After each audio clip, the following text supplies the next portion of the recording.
Hello, hello, hello, YouTube. Hello, hello.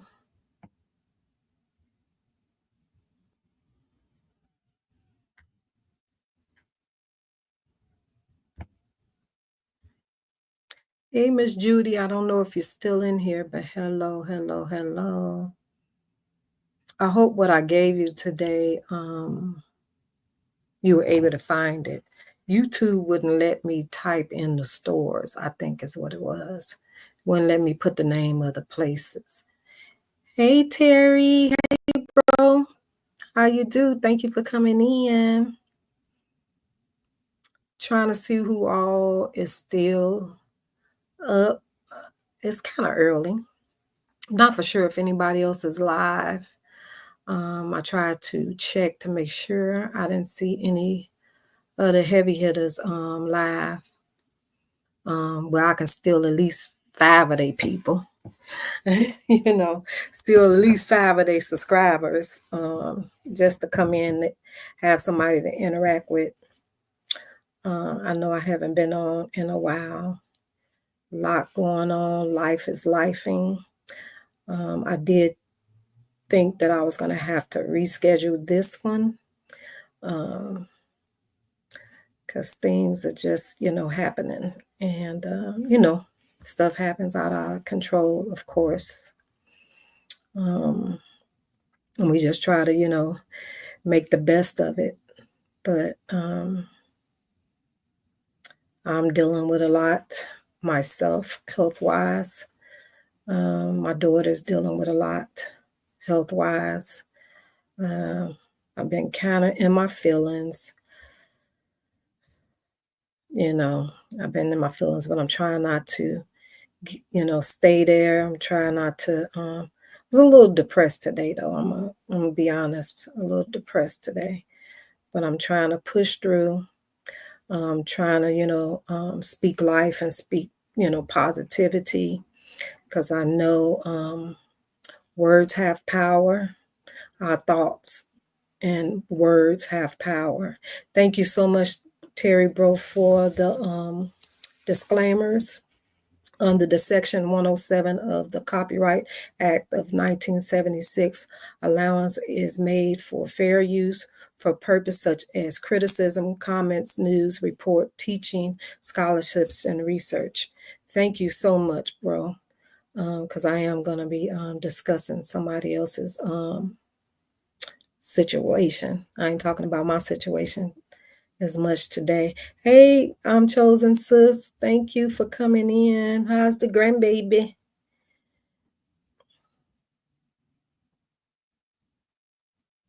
Fair use is a use permitted by copyright status that might otherwise be infringing nonprofit, educational, and personal use tips the balance in favor of fair use.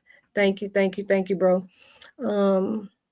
Yeah, everything that I say on my channel, that when I'm not talking about myself, is just my opinion, my perspective. There's a lot going on in the world, y'all. Y'all know it's a lot going on. Good things and, so much bad is going on, just with people individually. Just, what's going on in the world when it comes to, the man in office. Everybody's on pins and needles trying to see what's going to happen in our world because if a lot of this stuff that he's trying to get past, we're going to be in trouble, people. We are going to be in some big trouble. And I'm just praying that God, step in before any of this stuff goes down. I actually have a meeting I'm supposed to go to Saturday. Y'all excuse my voice too. My allergies is really bad. But where they're talking about, the things that he's trying to cut that's going to affect a lot of us, including myself, my daughter, family members and stuff. I just pray. We have to pray, guys. Thank you for coming in, Brittany Tanner. How are you? Thank y'all for coming in. I said I'll be able to steal 5 of the subscribers. Thank y'all so much. I really appreciate, hopefully y'all stick with me. But I just wanted to jump on, like I said, a lot of stuff is going on. When when you think you got a lot going on and you hear other people's stories, man, you be like, whoa. Like, whoa. Um, I ran into an old friend yesterday in the store, and I was just telling her about what I was dealing with and stuff, with my health crisis and stuff, and she was like, but D, because that's what they call me. And she was like, everybody is going through it. She was like, you girl, I can give you some stories right now that'll blow your top. And I was like, I know. I said, trust me, I know a lot of people is going through it one way or another, whether it's, with their loved ones or themselves personally. I don't know how many of you guys saw my post um, on my wall or my last live where I talked about my cancer diagnosis. Um, I'm dealing with that. I did see the oncologist. Um, uh, Unfortunately, my only option at this time is surgery. Um, Surgery to remove, the cancer, and also surgery to prevent.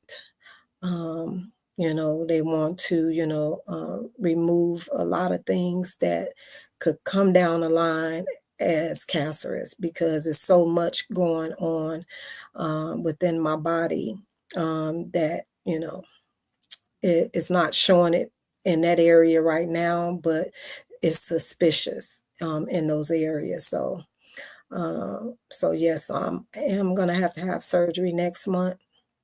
But during my trial, and I'm around here trying to figure out, like, Lord, what am I gonna do? With the help with my daughter and stuff, because I'm gonna be down, and I'm gathering up my family members um, and my one niece, who was gonna be one of my helpers. We were together. Well, she had been complaining, for about a month now. That's why I say too, you have to pay attention to your body. And she had been complaining about headaches, because I remember me and her was having headaches at the same time. She was like, Auntie, you still dealing with your headaches? Hey, Miss Judy, thank you for coming back in. It's got You got this, sis. Thank you. I'm chosen. Thank you for the prayers. Yeah, I'm trying not to get in my head. After I saw the oncologist, I was fine. I didn't try to get in my head about it, about the news or whatever. But when I saw the oncologist, I ain't gonna lie, y'all, I got so nervous after he started telling me everything. And this is what we need to do. We need to, do this to prevent this. And I'm like, oh Lord. Then when he started showing me the MRI images, I was like, oh God. So I got nervous. But I'm still staying positive, and just, all the things that he said could go wrong. I'm just praying. I'm not going to accept that. I'm just going to go in positive. So when I do go under, I come out, victorious, because somebody told me, don't go in there stressed.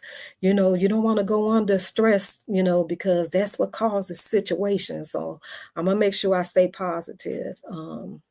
I got a lot of people that's praying and interceding for me as well. I'm on the sick and shut-in prayer list at one of my old churches and stuff. So I'm pretty much covered.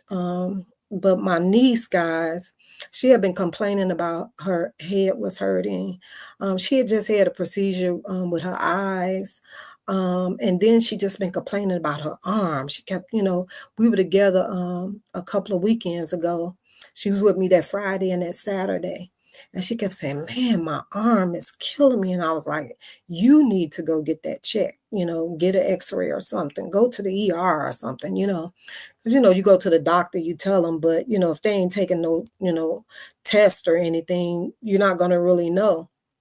And so that Sunday I called her because I FaceTimed her because I wanted her to look at something for me. That I was doing in the house. And she didn't ask. I said, oh, well, she did say she was going to church. Do y'all know I got a call later that she had a stroke? And then I was like, whoa, it kind of threw me back. And when I looked at her mouth and everything was twisted, like she had the droop in the mouth. She had paralysis on her left side. And so I was like, oh my God, stress, she had been stressing and stuff. And I said, man, we got to be careful. We're getting up in age now, we can't be stressing out, as much and stuff and letting things get to us. And so as they started running tests and everything, they did a CAT scan when she first got to the hospital and stuff. They saw something. And see, and that's the difference between a CAT scan, a PET scan, and a MRI, right? The other two, the MRI and the PET scanners, are more detailed, right, than a CAT scan. And so they did the CAT scan and it was like, oh yeah, we just, we don't see any bleeding, but we're gonna, do a MRI. And so they did the MRI. Guess what it was, guys? It wasn't even that she had a stroke. So we go, the family is really, really dealing with it and, just going through it. After they did the MRI, they realized that she had a mass on her brain, on the left side of her brain.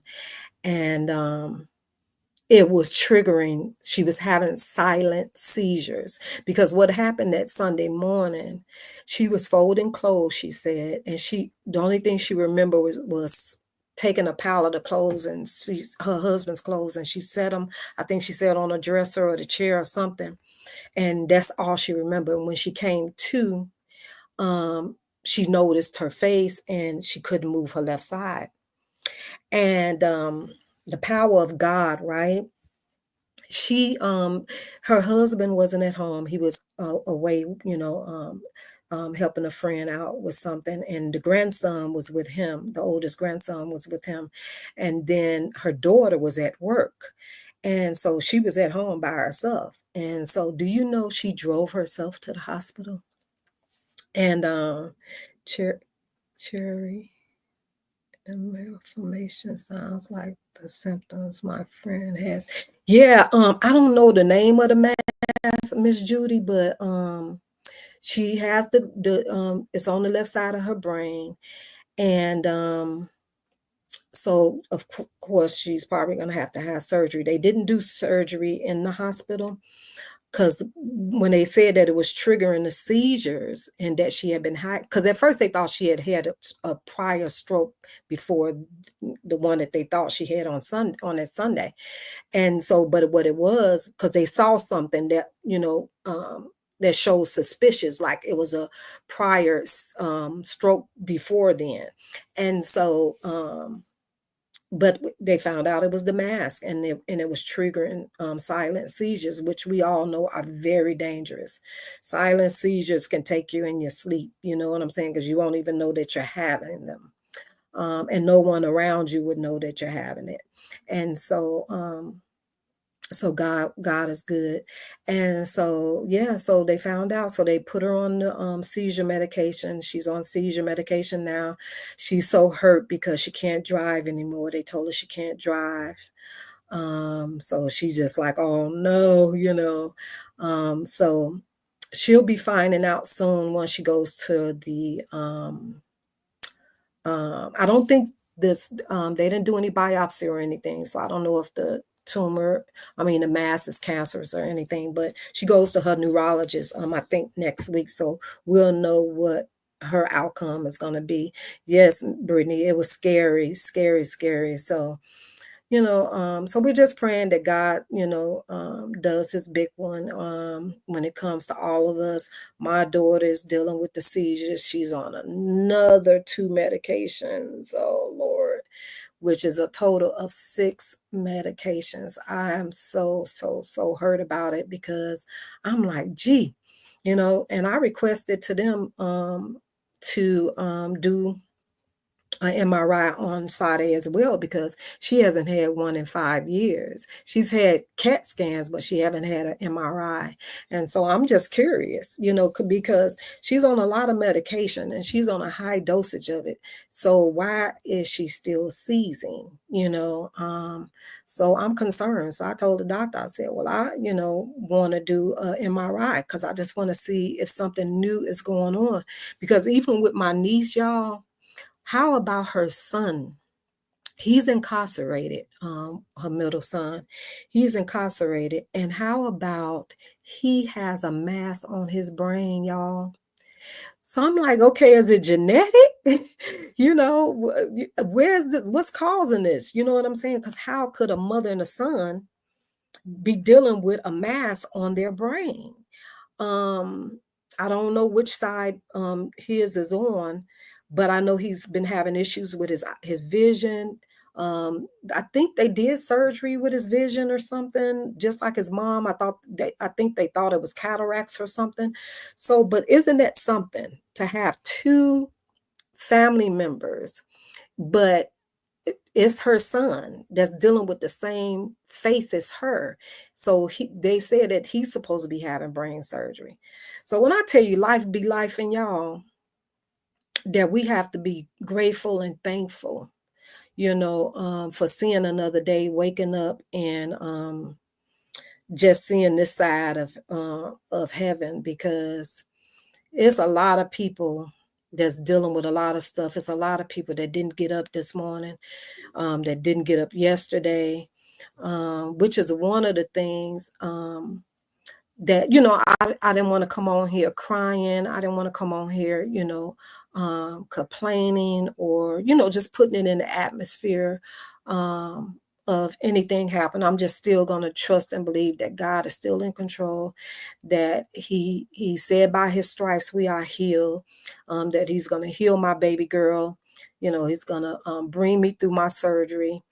He's going to bring my niece through her surgery. Hopefully the tumor go away before she even have to go to surgery. Amen. So that's what we're hoping on, because I wanted to talk about this, what we speak, can sometimes manifest for good or for bad. I know people say that. I don't know if it's really a metaphor or, if it's the truth to it. Because over the last week or so, I have seen where 2 people on Facebook made a status. I'm talking about a day before it happened, 2 days before it happened, or hours before it happened. So it prompted me to say, whoa, that's why, what we speak, they said, it's power in the tongue, because, I tell you, being on the brain, they need to do exclusive research on the portion of it before they can biopsy on surgery. Yeah, I don't know, Miss Judy. I really don't know.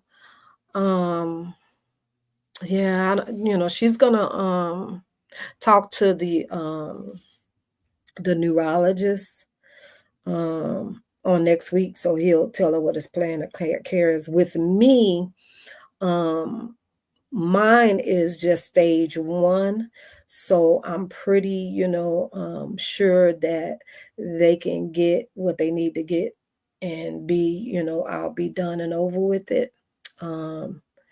I prefer a little bit the surgery than anything else because, chemo, I done seen my mom and sister and all them go through that stuff. It's not a fun thing. So if, they can catch it early. My brother is a colon cancer survivor.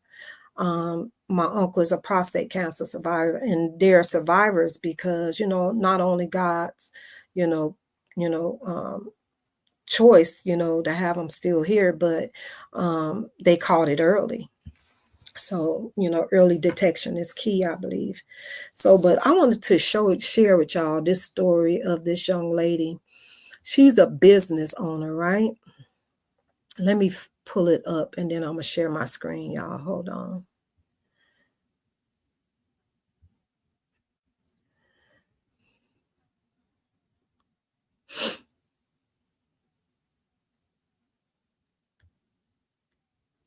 Okay, let me share my screen. Present. Let me remember how to do it, y'all, because I ain't been on here in so long. This young lady right here, let me add her. This young lady right here, beautiful young lady. She's a business owner. She has a real popular restaurant in Tennessee. And her name is Quita Coles. Quita, I'm not for sure how long Quita been in business, but let me show y'all. I just wanted to show y'all Quita. This was the only picture that I can find on her Facebook page. This is one of her profile pictures because I tried to go through her pictures, and when I tell you all her pictures is her business, either her flyers or her menus and stuff, because she was doing her business in her home, and then she finally got her a brick and mortar. So she, of course, have the menus and stuff now to show. But let me go back to let me show y'all what she posts, y'all. Now, I don't know if she was feeling physically tired or was she feeling emotionally tired. But right here, let me see. Can y'all see that? Okay, let me see if I can. Let me see how I can do it. Let me see. Y'all know I ain't used to doing it this way, but let me go back to the Facebook. Right here on April 19th, she said, "I'm tired. I need another me, one that work and one that can go kick it because I can't do it all of that on my own. I can't do all of that anymore." Now, that was on the 19th, right? April 21st, she said, "I'm taking the next 3 days off. Quita needs rest." Now, like I said, I don't know if Quita was feeling mentally drained or was Quita physically drained. But as y'all can see what she stated, the 21st was how many days ago, y'all? What's today's date? The 25th. So that was 3 days ago or 4 days ago. Hold on, y'all. Let me go back. Okay, like I said, that was the 21st. So when you go up under Quita's comments, let me scroll down.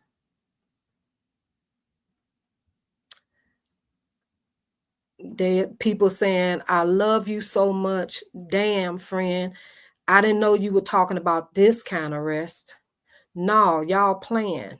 Because people like shocked. Like she just posted, she was taking a break. She was going to close the store for a couple of days.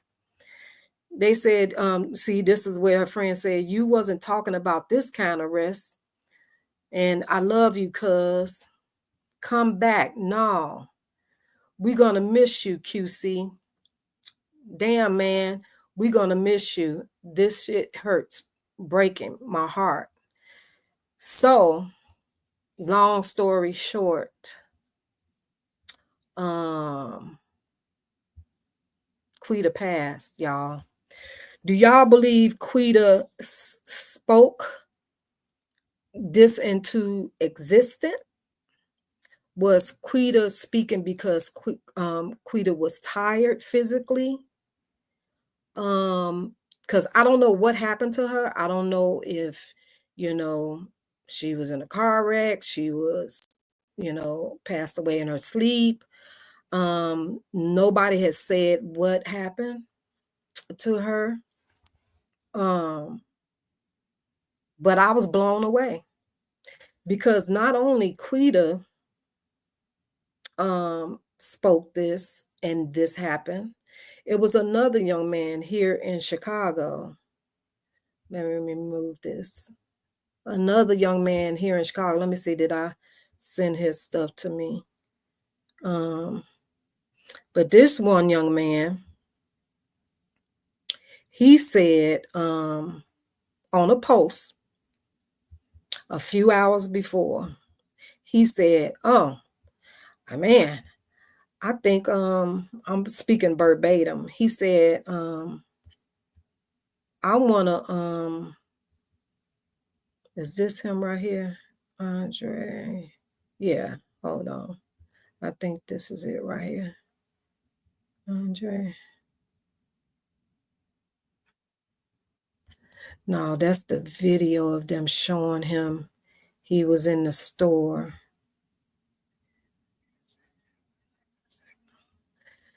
But anyways, he had posted last week. I want to say probably like the 18th. No, he posted it on the 20th. The 20th. He posted and said, "Yeah, man," he was in his car. And he said, "I want to go to a funeral," or something like that, to that state that he said. "I want to go to a funeral. Am I getting ready to go to a funeral," or something like that? Do you know, a couple of hours later, he was involved in a severe car accident and lost his life just that quickly, just that fast, just that fast. He had just left this gas station. He had just left this gas station right here. Let me see if I could play the video. I was trying to find the post, but I thought I sent it to the page, but I didn't. I just sent the video. This was the video. They were saying how, the one guy at the gas station that he had just left was saying how he was such a good guy. He was always in the store and everything. I don't know if somebody had pepper sprayed him or something. I don't know, but let me see. Let me see. Let me bring it back over, y'all. Let me see. Add to the stage. Okay. Let me play it. This is him. This is what the gas station owner had presented, stating how he was such a good guy.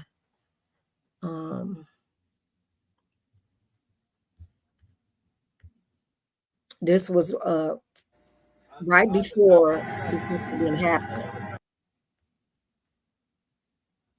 Yep, when he left the gas station, it's 104. That he had an accident at 2-something. This car, right? Yeah, see, they said this was at 104. He had left. accident like 2 Yeah, right o'clock. here. That's when he had that accident. Because they said the accident was at 2-something. That's him coming in the door. He can't see it. He can't. I think somebody pepper sprayed him or something, sprayed something in his eye.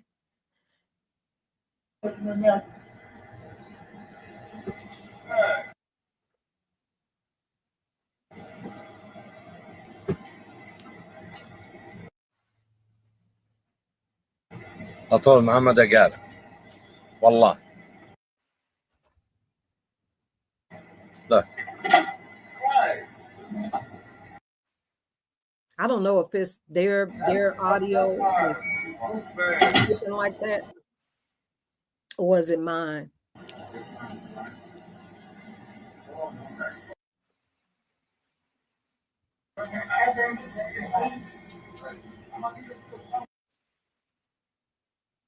That's what I'm wondering, Brittany. I don't know if somebody sprayed him trying to rob him or something, or what the whole gist of that day, what happened, but this was right before the accident, they said.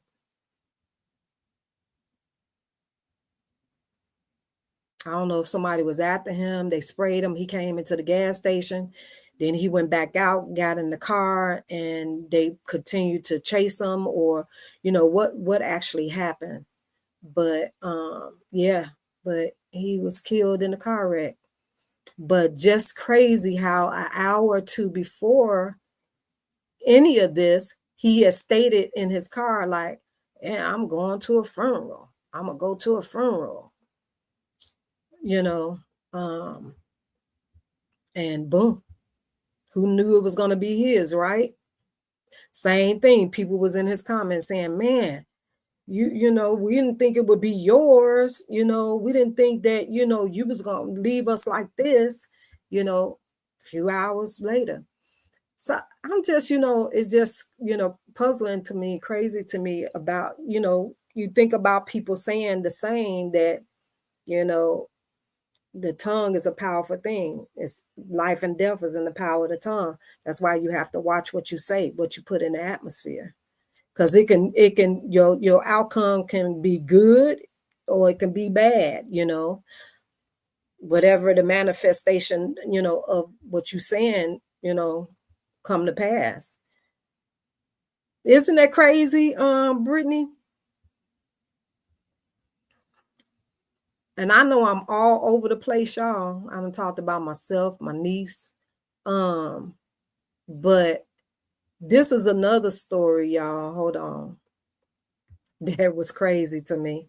So I come across social media and I wanted to talk about it, but let me find it. Again, I don't know if this person, your upbringing causes your outcome in life, or is it low self-esteem in a person, or if it's you trying to prove something to the masses of, whether it's your manhood, you trying to boast your manhood, you trying to look good to the men, or you trying to, fulfill something empty in yourself. Because I just couldn't understand this couple.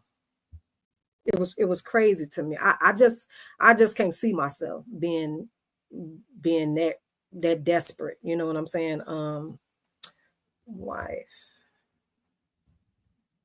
Let me see. Did I put it in here? Hold on. Where did I put that, y'all? Let me come out of here. Let me come out of this one. Let me see. Did I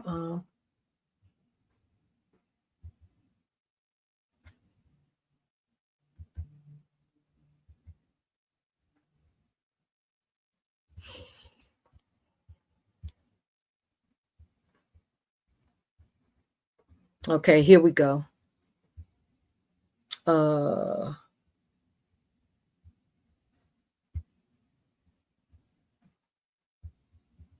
This was crazy, y'all. Hold on. Oh, shoot. Let me come back to y'all. Come back. Add to stage.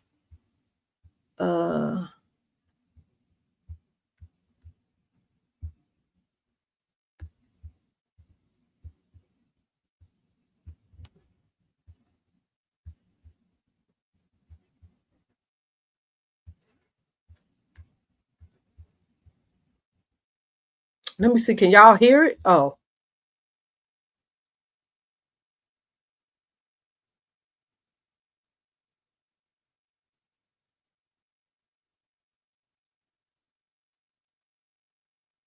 Why is it not playing? Hold on, y'all.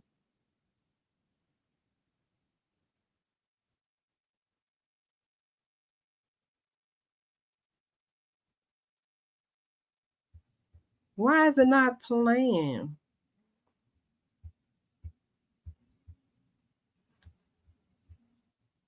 Okay, let me come back. I don't know why it wasn't playing, y'all.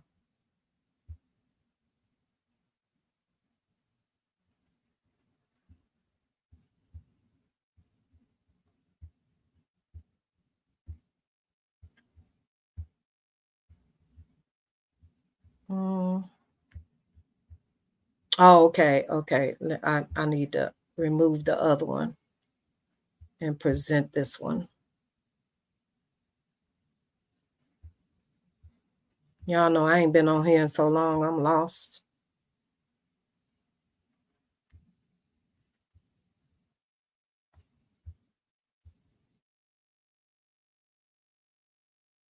That you preach in the next year. I'm grateful for my dad because he gave me a mop and not a mic.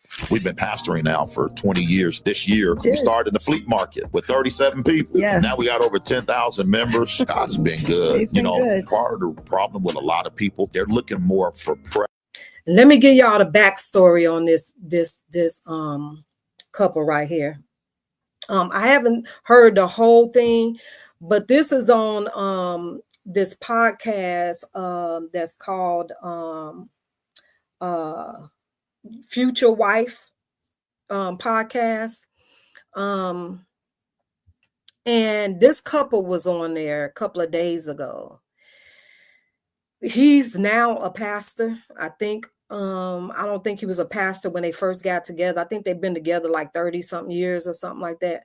But baby, when I tell you her tenacity of what she dealt with, I just can't see myself doing that. I've never been a person that was needy, like yeah, you're supposed to want a helpmate, and y'all supposed to do for each other, comfort each other, be each other's peace. But I don't care how much you love God. God never said be anybody's footstool, nobody's doormat. And I don't give a care if it is somebody that you said I do to. I'm just not the one. I guess I'm just cut from a different cloth. Might be why I'm single, because I'm just not gonna accept anything from anybody.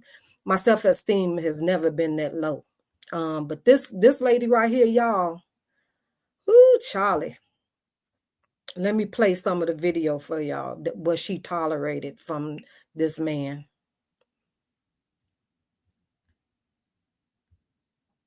preference over purpose. I believe that this is my purpose. Right.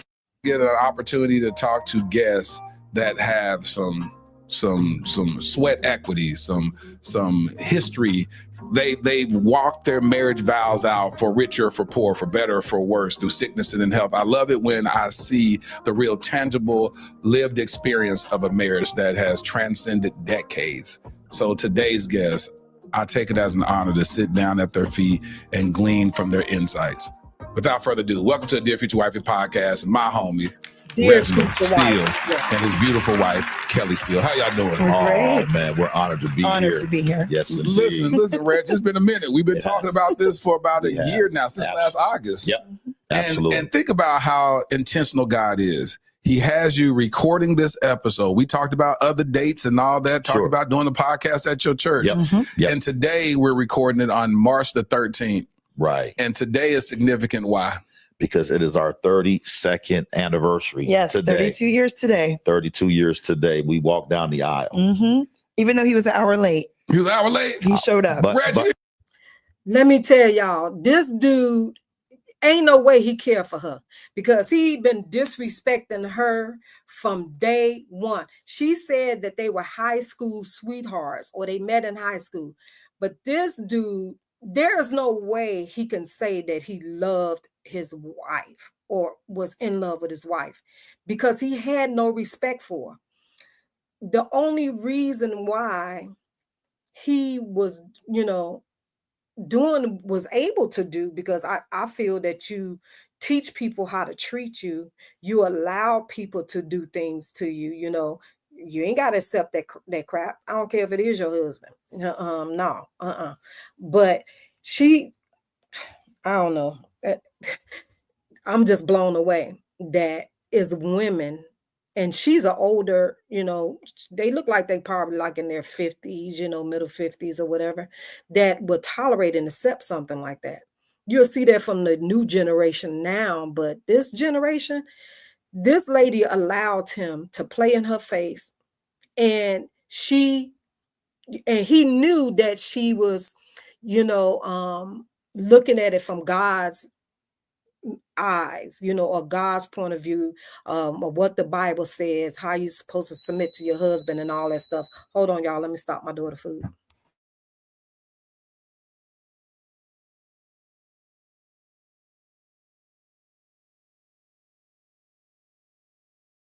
But how you supposed to submit to your husband, you know, and he knew that biblically that's how she was, you know, honoring her marriage.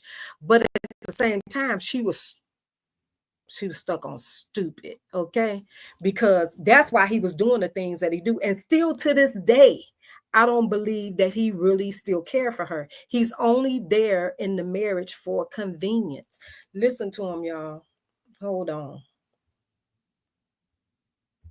Ain't no way I'm gonna talk. Ooh, child. You come to the wedding late, did you? But God. No, we ain't gonna but God this. How you gonna show up at the wedding late? I was conflicted. Yeah. You got to remember, she was 19. I had just turned 21. Right.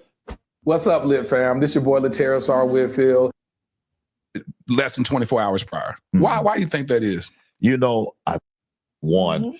And so it was tough. Yeah. You was conflicted with what? You got cold feet? You know, I did. Yeah. I did, you know. Plus, you know, I've been out the night prior, my bachelor's party with the fellas. And What happened at the bachelor party? man, you know, I've learned in life some things you need to take to the graveyard. Oh, come on. We know what happened at the bachelor party. Whatever happened, it made him an hour late. It made him conflicted.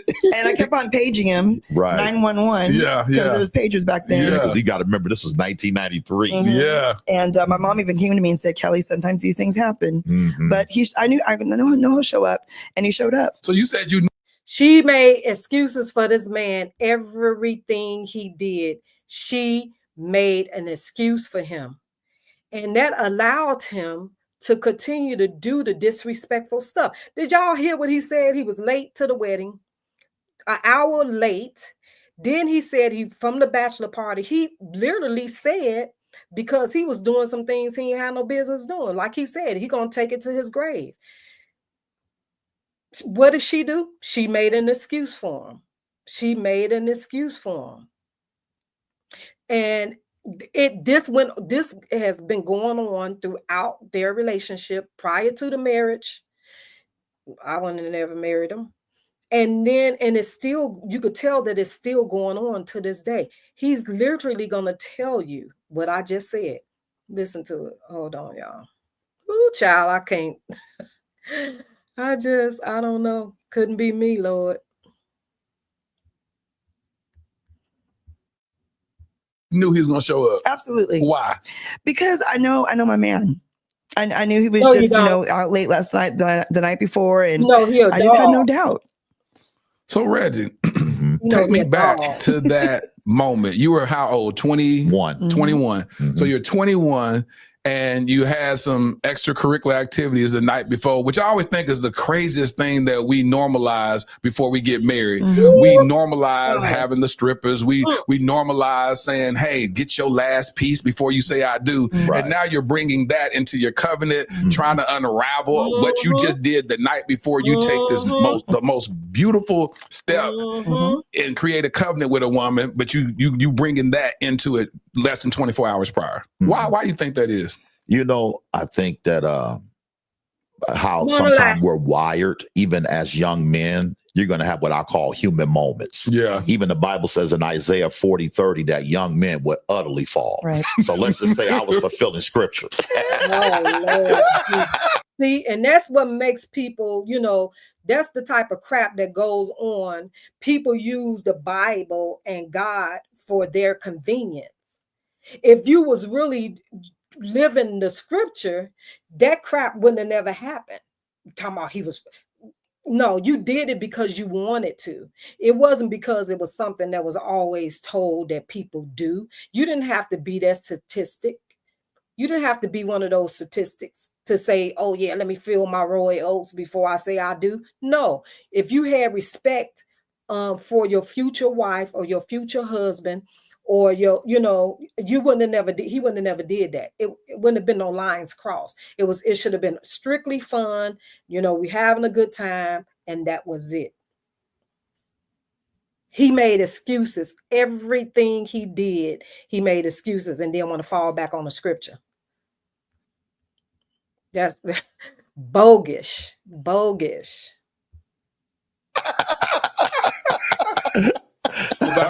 Utterly, which means absolutely. Romans 3:23, all have sinned and come short of the glory of God. You said you're gonna take that scripture, get it tattooed on your chest, and live it, huh? And so, but you were assured, you were blessed assured that he was gonna show up. Well, before we got married, we dated in high school, and in high school, I knew that I was number one, but I knew when I met him, he told me, you know, you're my starter, but I got other ones on the bench, you know. Whoa. And you know, what else would you tell me, baby? That you my point guard. Yes. And that you love me, but I like them. Right. So I was in a relationship that I was okay with that as long as I was first. Mm-hmm. And there's a reason. Girl, if you loved yourself and you had more love for yourself, you wouldn't have tolerated that.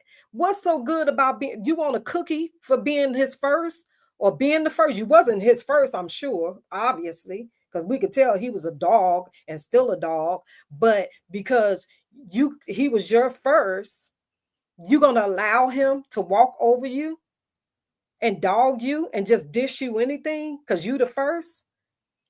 Child, if low self-esteem was a person.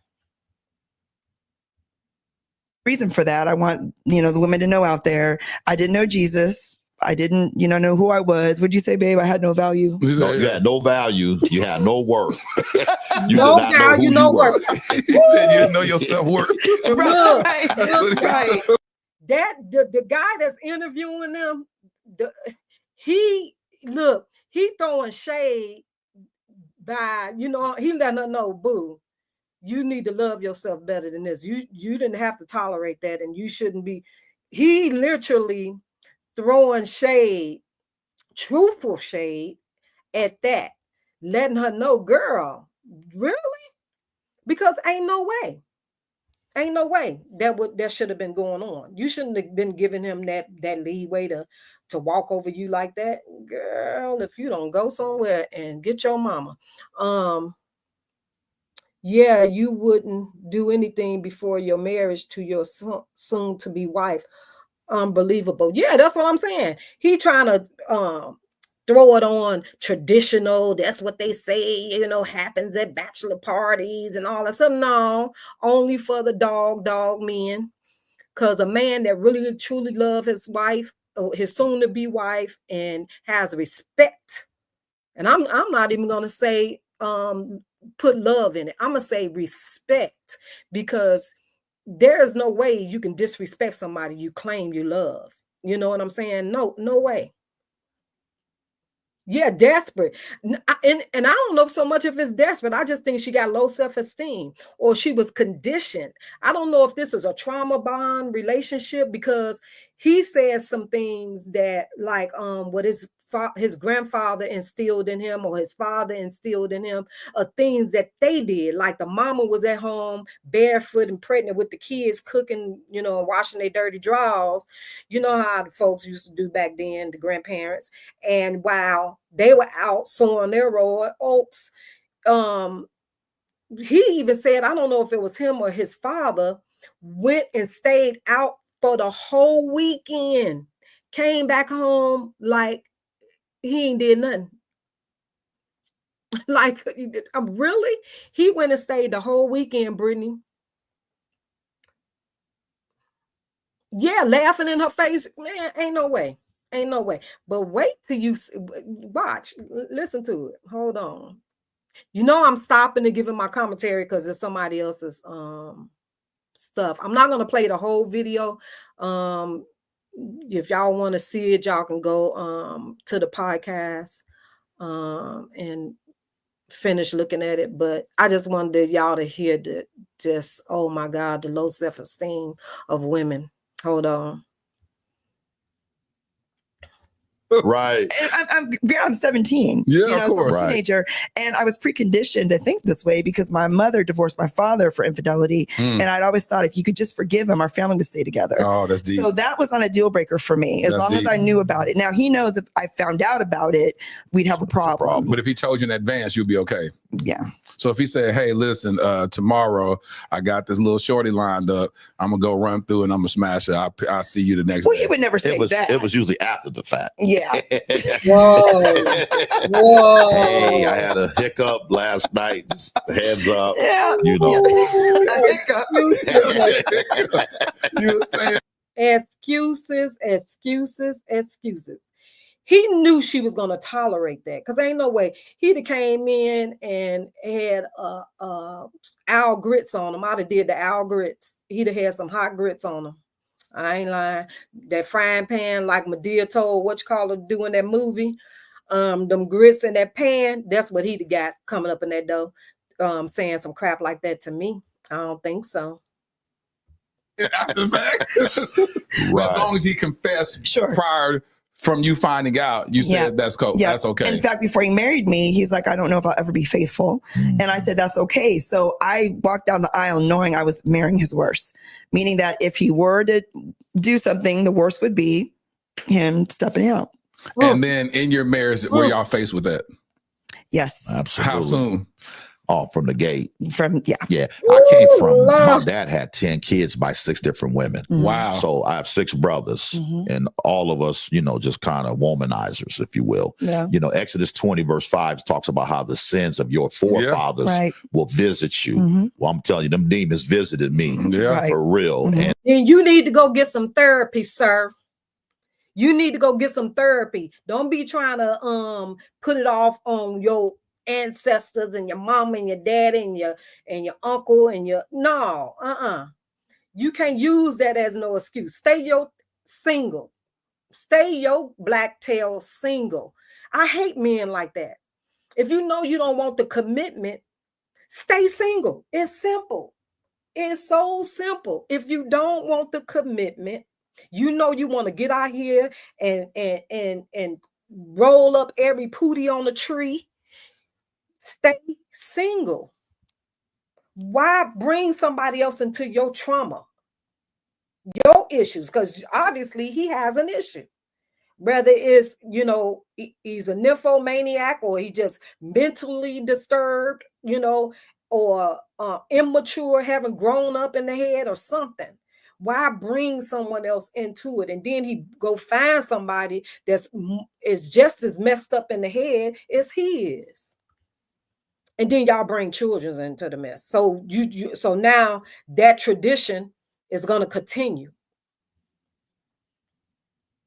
And so, even my dad, who was in my life for 48 years until he transitioned, he always told me that would be a struggle because that was his struggle. Right. And it was my brothers who are older than me struggle. That's real. And so that's the demon that we just had to fight. Right. So did he tell you it'll be a struggle, but tell you, son, you can overcome it? Did he try to tell you tools, or did he just say, this is just who we are, men are men? He said, that's who you are, men are men. And he said, but the one thing with you, he said, I'm hoping you don't spread your seed like I did with 10 kids, 6 women. He said, please get one woman and have all your children by her, which I've been able to pull that off. We have 5 adult children who we had 5 kids in 6 years, 11 months and 16 days. Wow. 3 boys, 2 girls. And now we almost got 6 grandkids. Well, 5.5 right now. Right. So we're in that season now. Yeah. So you felt like you still honored your father's request by not spreading your seed Right. amongst everybody. That's right. Right. But you Oh, so he succumb want to a the cookie. ideology that, hey, men He just want a can't be cookie. He faithful. want a cookie for just having kids only by her. Hell, how we know how many of the other women didn't take other precaution measures because he only wanted to have kids by the one person. Hopefully he was being smart and was, jimmying it up, where he wasn't able to, have all these kids out there. And who's to say, she might look up and it might be somebody out there that he got a whole nother family somewhere else with kids. He done did the Joe Jackson, you know what I'm saying? While Catherine was at home, pregnant and barefooted every year, he was over there, got a whole nother family around the corner. So I wouldn't put it past this one right here. He probably telling her that, but he probably got some other legitimate kids somewhere. I wouldn't trust them. I don't trust none of these say. That part. It's interesting. I was out shooting craps one night at this place, and illegal place. And so while I'm shooting dice, this young lady was with me. It wasn't her. No. And one of the gentlemen, he said, "Hey man, is your dad Alonzo still?" I said, "Yeah." That's true, Miss Judy. It doesn't, but they can poke holes and all that stuff or break or whatever. But hopefully he, was a little civilized to a certain degree, because this dude right here, he picked the right one though. And then and if you listen to him, he makes an excuse everything, and then he'll throw a scripture in it. He'll throw a scripture in it to cover up his wrongdoing. That's not cool. I wouldn't trust none. He said, I wouldn't doubt if he got other kids, Brittany. I mean, because you would have thought, Joe Jackson really loved Mrs. Jackson, but he had a whole nother kid that he was taking care of around the corner, right up under her nose. So, baby, bye. He telling her them on the kids. He done paid them other ones to shut up. Dog. Yeah. He said, I remember when he would come in the same room and he would have different females with him. And to me, that was a flex. I'm like, that's what's up. And then this older gentleman, he said, is your grandfather, Lil Burns, still? I said, Wow. It is. He said, I remember when he used to come in this same room and he used to have different women with him. When he made that comment, it wasn't cute. Now, when the gentleman who knew my dad, that was cute. But when the second gentleman said it about my grandfather, I was like, wait a minute. At the time, my son, who's 33, he was 3 at the 3 generations of dogs. 3 generations of dirty dogs, period. The daddy learned from his pappy, and this one done learned from his pappy and the grandpappy. Ooh, child. And they say they got 3 sons. Oh, me, Lord. I hate to see the women's they get with, child. Poor thing. Hey, y'all need to come and watch this interview. The time. And I'm thinking, wait a minute, this is going to go from Lil Burn to Alonzo to Reggie and then Isaiah. Right. And so when I left that night with the young lady, normally I would go upstairs and, do what you do. And I dropped her off and kept moving. I drove home scared that night because Really? I was like, wait a minute, because I grew up in church. I was saved, but I wasn't delivered. So how old were you during that time? 21, 22 years old. So that was at the beginning of your 23, marriage. exactly, 23. So a Because our couple son years was in your 3. marriage. Yep. And you were okay being out in public with women. Right. She was okay with it. But that moment, you had this Kairos moment where you was like, hold on. Right. Exactly. Because I grew up in the pews. My dad pastored for almost 40 years. So I still had an awareness of God. And so, but that scared me that night. That did something to me. So from a spiritual standpoint, you watched your father be unfaithful, live that life, preach the gospel, probably was dynamic with it, was amazing. Sure. And you accepted that this is just how men are. And men of the cloth. Absolutely. Yeah. Was your grandfather a pastor? Deacon. See, this what makes people not want to go to church, y'all. This what makes you want to be at Bedside Baptist with Mother Sheet and Brother Pillow, okay? Because you got these folks up in the pulpit preaching you the word of God, and they straight, oh Lord, man, you're Aretha Franklin daddy. He was another church, okay. And they would have parties after service, and all the folks, famous people and all, meet up at the church with them young girls. That's them right there. That what his daddy was. Yeah. Make you not want to go to church. See what I'm saying? Build your own relationship with God at home. Know your Bible, know your word, whatever your religion is. Yeah. You ain't got to go up under the roof, put it that way, because you got to watch who preaching to you, who filling your soul, and because they're going to lead your soul to hell, okay? And you got to watch who pray for you. That's them type of people right there. Them right there. Yeah. So, yeah. And see, the Bible says in Romans chapter 7, verse 18, that there dwelleth no good thing in the flesh. So, in other words, we all have an evil nature. Absolutely. Through God's grace that we're trying to manage. Yes. You know, and that's a daily thing, because I believe you could, like I said earlier, you could be saved and not delivered. You know, deliverance is a process. Absolutely. And that's why one of the things that have helped me is Isaiah 58:6. Delivered. It says that when you fast, you loose bands of wickedness. And you undo heavy burdens. So my wife will tell you, there's been many days where I've had to push my plate back to fight my own personal demons, because we all got them. That's good. So if he know the word and he know right and wrong, he know what he's supposed to do. Get you some help, man. Get you some help. Get your life together. Stop throwing out these scriptures when you know you ain't living right. When you know you straight wrong. And she said, "Oh, that. She should feel real stupid to be sitting here out in the opening, airing out this type of low self-esteem garbage that she tolerating." Child, bye. Couldn't be me. Yeah, she allowing it to happen, Brittany. Like this ooh, child. I guess, I don't know. I guess I'll be single for the rest of my life, child. Because I can't tolerate it. I can't do it. I love myself too much. I think too highly of myself. I ain't finna accept less than. Okay. And I don't even care about, I got a situation and, I got a lot on my plate. I have to tolerate with it. No, I'll stay by myself, child.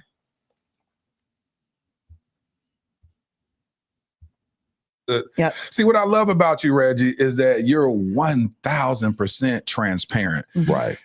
The reason why I love you is because my whole podcast was built off of that. I said, we need to find healing. I said, I was broken. I was 5 years post my divorce. And I said, I can't be the only person struggling like this. I can't be the only person that is a Christian that struggles with things of the flesh. And I said, I want to create a platform that would provide for others what I wish was provided for me. Let me find the part where she started talking, because I'm about sick of Reggie. I'm about sick of Reggie now. Reggie done worked my nerves. He done ran my blood pressure up. And I don't even have high blood pressure, but he done ran my blood pressure up, y'all. He sure have. Hold on. Let me find it.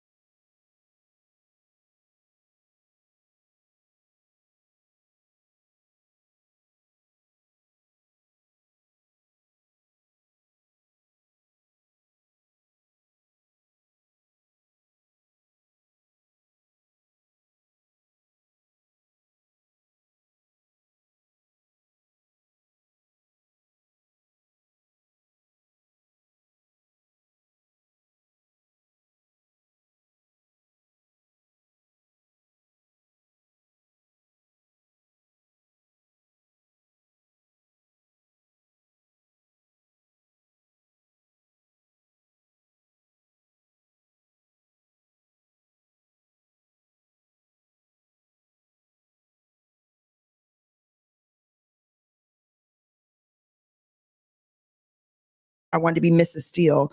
If he had ownership, then he would treat me accordingly. Oh God. I had to learn that way that wasn't true either. My God. And so I really I walk freely. Right. And that's what I love. I want to back up. By you knowing this man was like this, right. What made you decide to marry him? I thought that the title husband would change him. I did. I walked in thinking that if he was my husband and I was his wife, that a title could make you change. I learned very quickly that titles do not make people change. And I also thought that if he would own me, I wanted to be Mrs. Steele. If he had ownership, then he would treat me accordingly. Oh God. I had to learn that way that wasn't true either. My God. And so I really, I just knew that if we could just be united, that would make a man change, but it doesn't. And plus,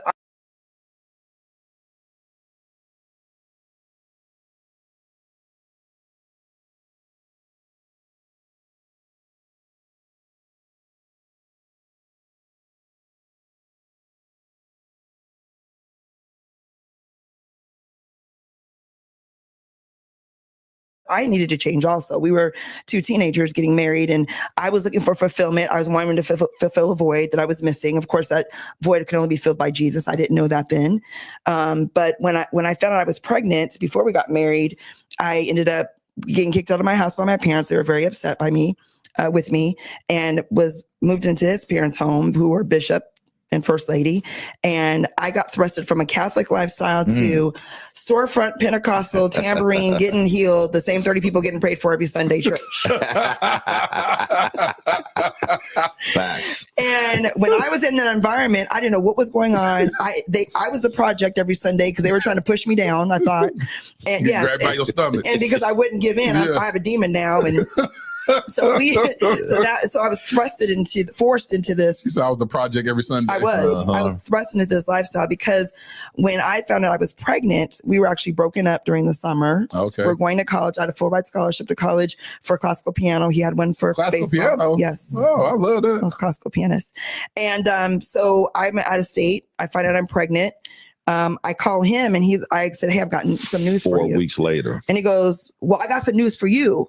And I'm like, well, you tell me first. He's like, I went to church tonight. I gave my life to Jesus. I'm saved. I'm going to be a preacher. I had never heard this before from him because he never spoke to me about Jesus. So, and he's like, my life has changed. I said, well, preacher, I'm pregnant. And first he asked me a question. Who? Because I'm like, you've been gone for 4 weeks. Come on. I'm like, you are in Richmond, Virginia. I am not you. You know. I am not you. So the first thing I told her, I said, keep the baby. Yep. I'll help you. Right. Which was a miracle. Because the plan was always, if something ever happened, we got to get an abortion. We always knew that. You know, we don't want anything to interrupt our future, our life, and so on and so forth. But when she got home a week or two later, we only lived a half a mile from each other.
Right. So we met up at half a mile. Yes, half a mile. We went to different high schools, though, thank God, because if we went to the same high school, it wouldn't have worked. But we went to different high schools. So we met up when she got back from Richmond. And I met up. I'm sorry, y'all weren't able to hear me. I had myself on mute, y'all. I told y'all I ain't been on here in a minute. I was just saying, like, I'm a firm believer that you teach people how to treat you. And because he knew who he was dealing with, he knew that he had a sucker. So he knew, well, all I gotta do is do my dirt, throw her a scripture, and she gonna be like, okay. Because you heard the poor lady say, she figured, okay, if she get the title and he own me, then he'll, feel, basically he's her she's his property, that he would treat her as such. But she found out that wasn't the case. Titles don't change nobody, just like babies don't change anybody and don't hold nobody. A person at this age, this full grown age anyway, is already who they are. You know what I'm saying? They might change for a couple of days, few days, a month or two, back to reality. So, but he knew what he was dealing with. He knew he can go out here and cheat and come back and throw her a scripture, and she gonna be like, okay, yeah, you're right. Yeah, that's what the Bible say. Just stupid. With her, I'm like, we're gonna keep this thing pushing. We're gonna have the baby. He was radically saved, going to church, living for Jesus, just changed his life completely. And then after we got married, about a couple months after we got married, he looked at me and said, I never had fun. And I didn't know what that meant. As an adult. Literally, he backslid for 5 years. Yeah. So he left this holy lifestyle back to smoking weed, drinking, chasing women. We would fight. Our house became the party house because my relationship with Jesus was attached to him.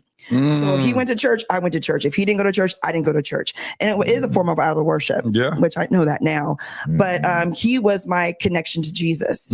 So at that time, I was chasing with knives, trying to jump on hoods of cars, fighting women. That was kind of a common thing.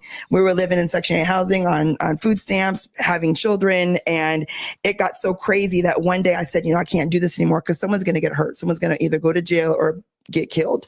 Seriously. So basically, Jasmine Sullivan, I broke the windows out your car was the theme song of your marriage. No problem. You over here jumping on hoods? Yes. Oh yeah. Yes. Finding him at clubs, confronting just the whole thing. So help me understand that. So what happened to where you find yourself on the hood? He's in the car? Or trying to leave. Oh, so he's in the car. He ain't with the woman. No. She would sometimes hide my keys and help him look for him. That's how bad it was. You would hide the keys and help him look. Yes, be hunting. Where could they be? That's a toxic relationship, ain't it, y'all? Toxic, because she's sitting here, she thinking this stuff was a game, or she talking about hiding his keys and help him look for it. Like, this ain't no game, lady. This man is playing on your top, as they say, playing in your face. And now you out here fighting people. Why you out here fighting all of a sudden?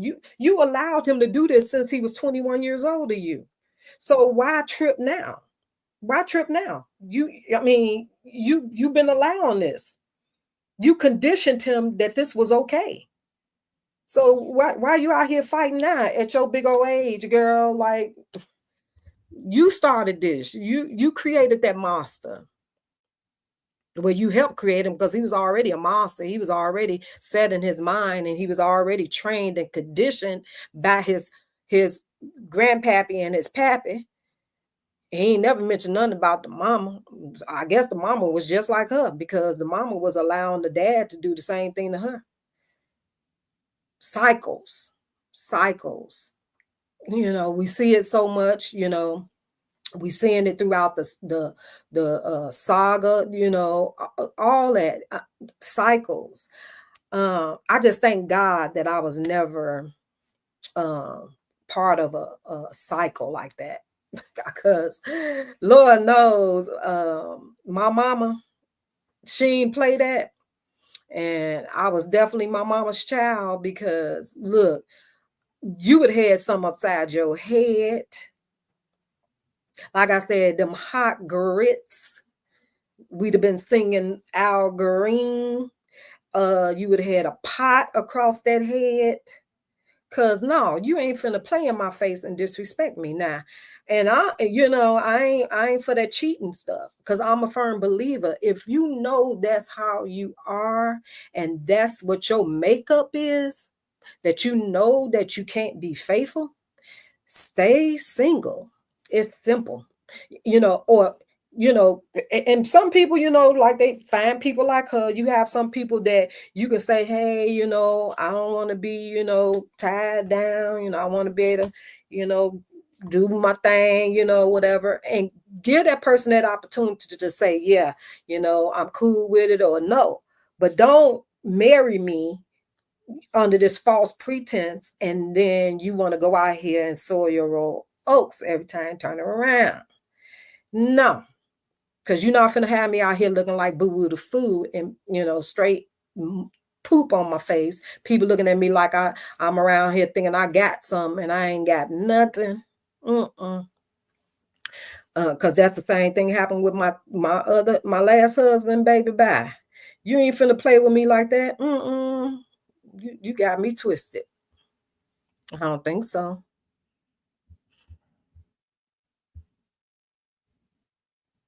And then yeah. And then back then you didn't have GPS. We didn't have cell phones. No. And so my friends would be like, hey, Reggie, man, your wife found us. She Yep. in the club. Yeah. How would you find them? I had mental GPS. All my friends call her. Yeah, that's right. Well, They call her to this day Detective Kelly. I could find anything. I would check mileage. I'd find hairs in the car. Whose hair is this? Hair fibers. Yeah. You missed your college. You're supposed to work for forensics. Well, sure. I actually ended up working for the police, actually. But oh, you did? For 13 years. So finally, I was about. Yes, this sir. is true. Yeah. So I finally was like, 13 I'm going to leave him. years. At this point, I was working my way out of poverty. I got the job with the police department, and my aunt found me a job in Virginia to have me work there because I was going to leave. It was really bad. Mm-hmm. And I had my 2 babies with me trying to leave, and I put my hand on the door. And I'm not going to say God told me to stay or leave, but I felt like I couldn't leave. And I cried because I felt like I can't leave. And I went to bed that night and I had a dream of him preaching. Yeah. And I woke up the next morning. Well, first of all, you were upset that I was still home. Yeah, because I got home. I'm like, I thought you were moving to Virginia with the 2 kids. Mm-hmm. And she said, I had a dream that you became a preacher. I said, that's not going to happen. Right. I said, just because my dad does that means I got to be disciplined and committed. And I'm not trying to be either one. Right. And he said, I keep on smoking this weed and chasing these women. Yeah. That's what he told me. Mm-hmm. And but I just felt like that dream could happen. I believed it. And one night shortly after that, I was by myself because the marriage was still horrible, crashing. Mm-hmm. And I felt like I was going to lose my mind. Because, you have all these moments, God's amazing because you'll have moments of clarity and then moments of complete confusion. Yeah. And I was rocking back and forth. Remember, like, I'm going to lose my mind because it left again. It's gone again. And I heard the enemy tell me, you should die. You're not you're not worthy of anything. You should, end your life and he'll never love you and all this stuff. And somehow, some way I was able to call on the name of Jesus. And when I called on his name, I literally felt his arms wrap around me. And that was my first encounter. I wasn't at church. I was by myself. There was no music playing. The lights weren't dim. None of that. It was me and Jesus. And I had a radical heart shift from that moment. I got in my word, under my word. I just completely changed as a person. And I realized that God loves me, that God has a purpose and plan for my life, that God chose me, that I'm fearfully and wonderfully made. Yeah. So he would call me out my name. It wouldn't bother me because I allowed God's voice to be louder than his. And when I was going through transition of him not coming home on the weekends, not being there, telling me, I hate you, I'll never love you, I wish I never married you. Right. I knew that life and death is in the power of the tongue through the word of God. So I would say, you will love me one day. We will have a good marriage one day. And although he would go out for weekends, I would literally help him get ready to go meet a side chick by ironing his clothes and getting him ready for the night. And these are all things. Woo, child. God told her to do all that. She said, y'all. She said, she said he would call her out of her name and God's voice would overrule his voice. Like she was able to tune him out. I want that kind of presence, because, I got presence with God and I love God and all that. But I don't know where it say in the word that you had to be somebody's doormat. Ain't that much love in the world. Ain't that much love in the world. And he told her, he said, I thought you was gone, because I'm still gonna do what I would. He thought he had free range, like she found it and got on. Now I can, really, really be, out here in these streets. But she remained in the house. Like, oh my God. Woo. I don't know. I guess I don't know this relationship with God right here that she dealt with. Whew. Maybe that's why I'm single. What you think, Brittany? You think that's why I'm single? Because I can't see. I can't see this one. I just can't. I can't see this one. I can't see myself doing that. Yeah, I would have left a long time ago. We talking about 30-some years with this foo right here. 30-some years. I'd have been gone. We wouldn't have made it down the aisle. First sign, I'm out. I guess because I tolerated so much with my first husband, shenanigans, trying to, keep a 2-parent home for my daughter. I promised myself I would never, ever do that again. Never. Because you don't do nothing but damage the kids. You damage the children doing that. To me, that's selfish. That's selfish. You're thinking about yourself. Yeah, I'll stay single because I ain't finna tolerate that. No ma'am, no ham, no turkey. Let somebody else do it. Things I was graced to do. I would not encourage anybody to do that unless you are graced by God to do this. But once I knew who I was, I realized, the enemy's after him. So I began to pray for him, not for my husband before, but as a soul. I didn't want him to be lost. Whether we made it or not, I didn't want him to be lost. I wanted him to be in his purpose because of that one dream I had that lasted about 2 seconds. And this is all true because I can remember before she had this encounter with God, I would come home 2-3 days later. My clothes would be bleached. Yeah. I would find my toothbrush floating in the toilet. So, and then the blessings that she wasn't home because she would have probably died. I have wisdom. Wisdom says you leave after you do that. I'm looking at my K-Swiss back then. I'm looking at my IO. He said did he say he would have unalived her if she was home, y'all? Must have been God's grace, right? I guess that's that grace that she talking about. Because he just said that had she been home, when he came home and saw his toothbrush in the toilet and his clothes bleached up, he would have unalived her. That's deep. God's grace, I guess. God's grace. I guess that's the grace she talking about that was, upon her. Because, and I'm sure when she got home, they had a knockdown blowout. I'm sure he probably had a little chance to cool down, but I'm sure they had a knockout. You want me to rewind it? Okay, hold on.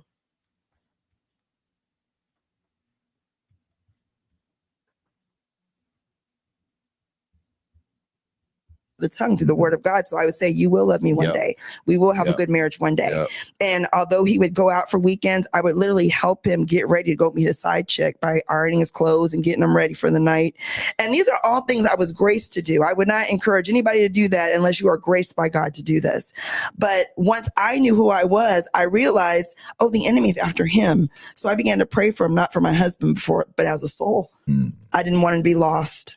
Whether we made it or not, I didn't want him to be lost. I wanted him to be in his purpose because of that one dream I had that lasted about 2 seconds. And this is all true because I can remember before she had this encounter with God, I would come home 2-3 days later. My clothes would be bleached. Yeah. I would find my toothbrush floating in the toilet. So, and then the blessings that she wasn't home because she would have probably died. I have wisdom. Wisdom says you leave after you do that. I'm looking at my K-Swiss back then. I'm looking at my IOU sweater, my jeans. Yeah, I bleached it all. I bleached.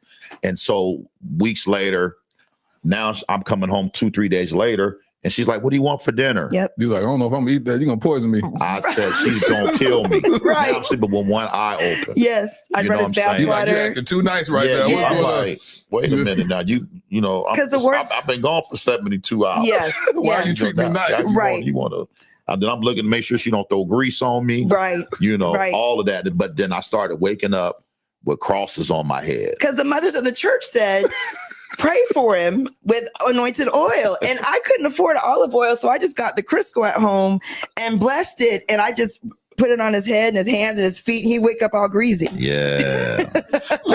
That part right there remind you of the part in Tyler Perry's show, Why Did I Get Married? Hence, why did I get married? That part when Angela and Marcus, after they had that blowout at the on the vacation, and then they had their little thing, and then they got home, and all the husbands went their way, and the wives went, and then Angela, Janet character told them to, write down their pros and their cons of the marriage. And then they saw where, they had more pros than they did cons. And then they got back, and then, they cooked their husband's dinner, and Angela had made dinner for Marcus. And, she told him that she forgive him. He looking like, dang, he went in the bathroom. He was like, oh, she want me to eat this? I don't know. 'Cause she was just off the chain just, yesterday or this morning. I'm not finna eat that. She trying to kill me, and she had to let him know, no, I'm for real, this part right here reminds me of that scene in that movie.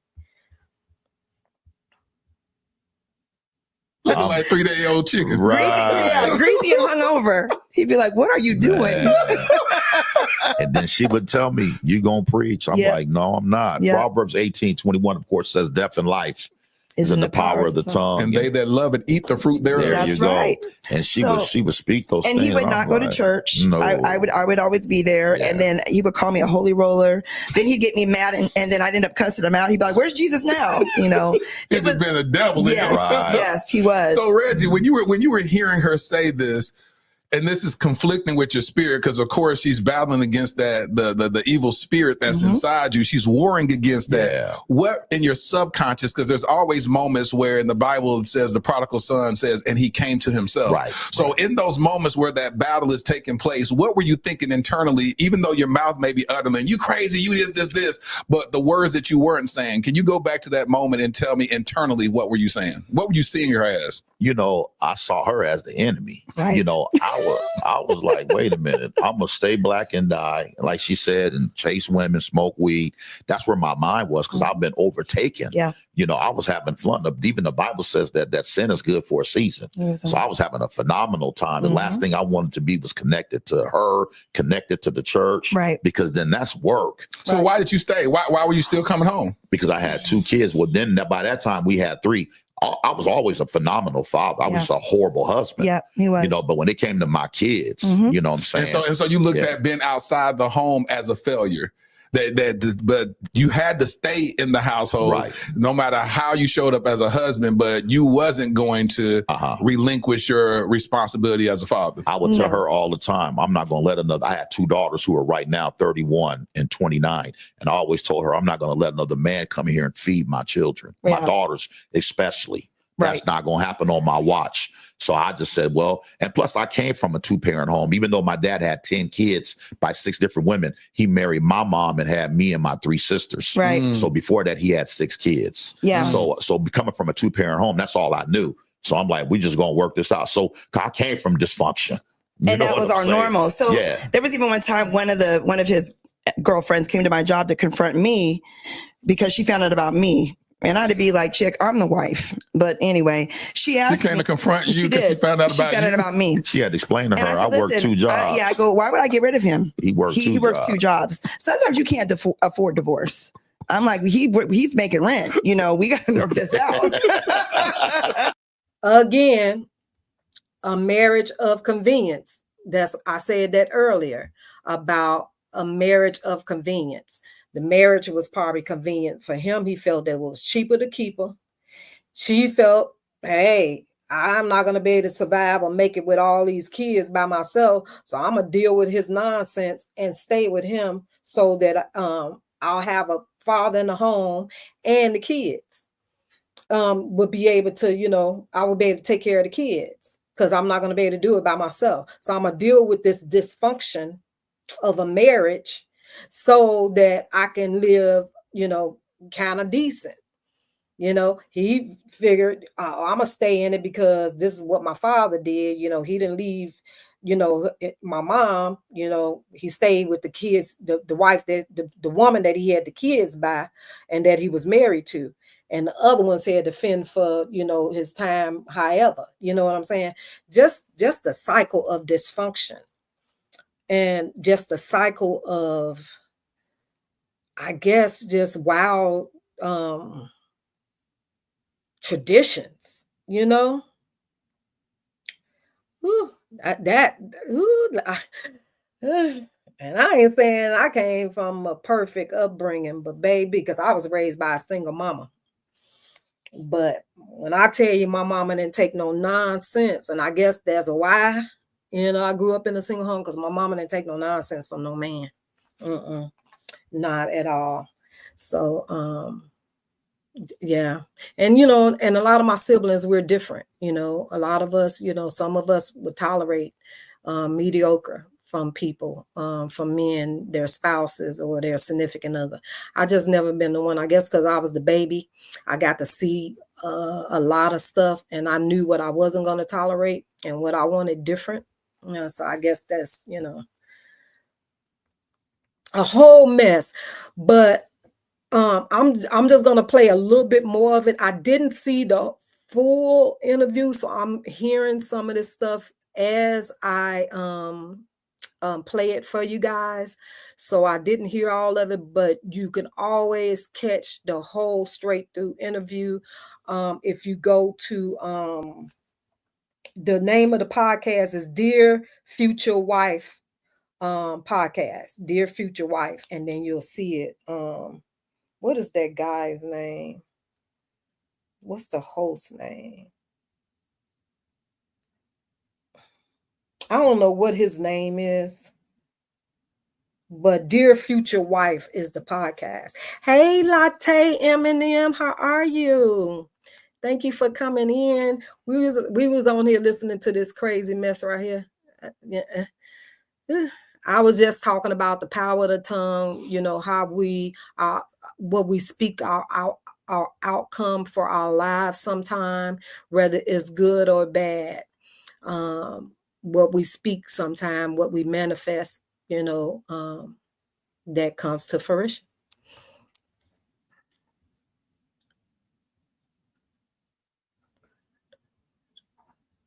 Oh, you said you don't want to hear the whole interview? I just want to know what is his lifestyle now? What is there once he became this pastor? What is his outlook now on his marriage and on how he view his past traumas, you know, what he was taught from his grandfather and his dad. So I am gonna listen to the whole thing. I just won't play it here because I don't know how long it is. It's already after 9 o'clock, and I had you guys for an hour or so now. And I don't want to make the live too long. Thanks for the update. Yes, we have to watch what we speak into existence. Yes, Latte. Because you just coming in, you might want to catch the beginning of the live because I talked about 2 other situations where these 2 people had just spoke their faith. And I'm sure they wasn't intending for the outcome that they that happened, but because they spoke it, it happened, you know, not in a good way, you know, and I'm talking about literally one person a day. Another person, what they spoke happened within an hour and a half, an hour or so of them speaking this, uttering this, you know, out of their spirit. And I just know that, they say the power of the tongue, life and death lies in the power of the tongue, and what we can speak and manifest, doesn't always come the way we expect it. You know what I'm saying? So and I just believe comic type of situations happens as well. So yeah, I just thought that was pretty crazy when I saw to see two of those same instincts happen within a week's time of a person speaking, and then the outcome was like, oh my God, we didn't think that that's what was going to happen, or we didn't think that's what you meant. Mary Fogarty didn't think that's what you meant, but that's what happened. And we just have to be subconscious in our minds to know before we let it come out. Think about it, what we're putting in the atmosphere. Yeah, because it might not always come back in the good faith that we would think. Yeah, this right here was a lot. This was a lot. And I let her know I'm not. And she's like, "Are you gonna leave him?" I'm like, "No, I'm not leaving him." I said, we're just work it out like we always do. And she didn't understand that. But she said she didn't understand that. So what's she trying to do? Get rid of you so she can keep you? Yeah, I guess. that was the plan. But he was that was the plan. Listen, he was financially an asset at that time, but I did reach a point where I was tired, and I finally prayed the prayer. It's probably about 5 years into our process. Lord, do whatever it takes to save him. Because although I was going to church, praying, doing all this, it didn't seem to be making a difference. So this is going on for 5 years. Sure. When he had a reprobate mind. Yes, completely. Mm-hmm. And I was working for the police department as a dispatcher. It was 3:00 in the morning. I worked nights. He worked days because we couldn't afford daycare. Mm-hmm. I was dispatching. I got a call of an armed robbery in process. I got the canine, the air unit, set up a perimeter. We were chasing him. We pulled the car over, arrested them, and it was him. And my cousin. Yeah. Yeah. Yeah. I'm Kermit the Frog at this moment. This is T. I know, right? Yep. Yeah. Did you say you got the call and it was him? It was him. Committing armed robbery. Yeah. Armed robbery, y'all. Yeah. And he was arrested. I was arrested. Me and my cousin. Yep. Wow. I know that interviewer was not ready for that one. He was not ready for that one. Wow, he was not ready for that one. Wow. She took a lot. She was really determined to stand on, I guess, God's word, whatever, the scripture she was reading, or the, whatever God was telling her. I don't know if it was God, though, to be honest. I think, I don't think it was probably another entity, but it wasn't God that was telling, because God didn't say to be nobody's doormat and be nobody's fool. Okay. So I don't think it was God speaking to her. I think it was another entity, because baby, you did too much for that man. And I mean, he ain't ugly and all, but dang, you ain't no Denzel or nobody, no Morris Chestnut, girl. So he is now facing 7 to 21 years in prison. Yeah. 7 to 21. I got off the floor, told my sergeant what happened, because I didn't want to lose my job, because you can't be married to a criminal. Right. And I'm like, I didn't know what he was doing. And my first thought was, who has my kids? Because it was 3 a.m. But my baby sister, she would come in and watch the kids while I'm out. He robbed people. And I kept a few dollars in her pocket. Oh, this is an ongoing thing you used to do. She just never knew that you was robbing. No, didn't know. Oh, wow. I had no idea, because he was a psych tech during the day. Oh, wow. And a robber at night. Yeah. Call about double-minded. This is what I was living with. Yeah. And so I finally... Let me tell y'all something. I never knew all this when I invited him on the podcast. Right, Wow. This is a whole different story. Yeah. Just a marriage I found fascinating. This right here, this is a whole movie. It is. It's a whole... A whole movie, a whole book. Whoa. Oh, my God. He was robbed. He went from one extreme to another, y'all.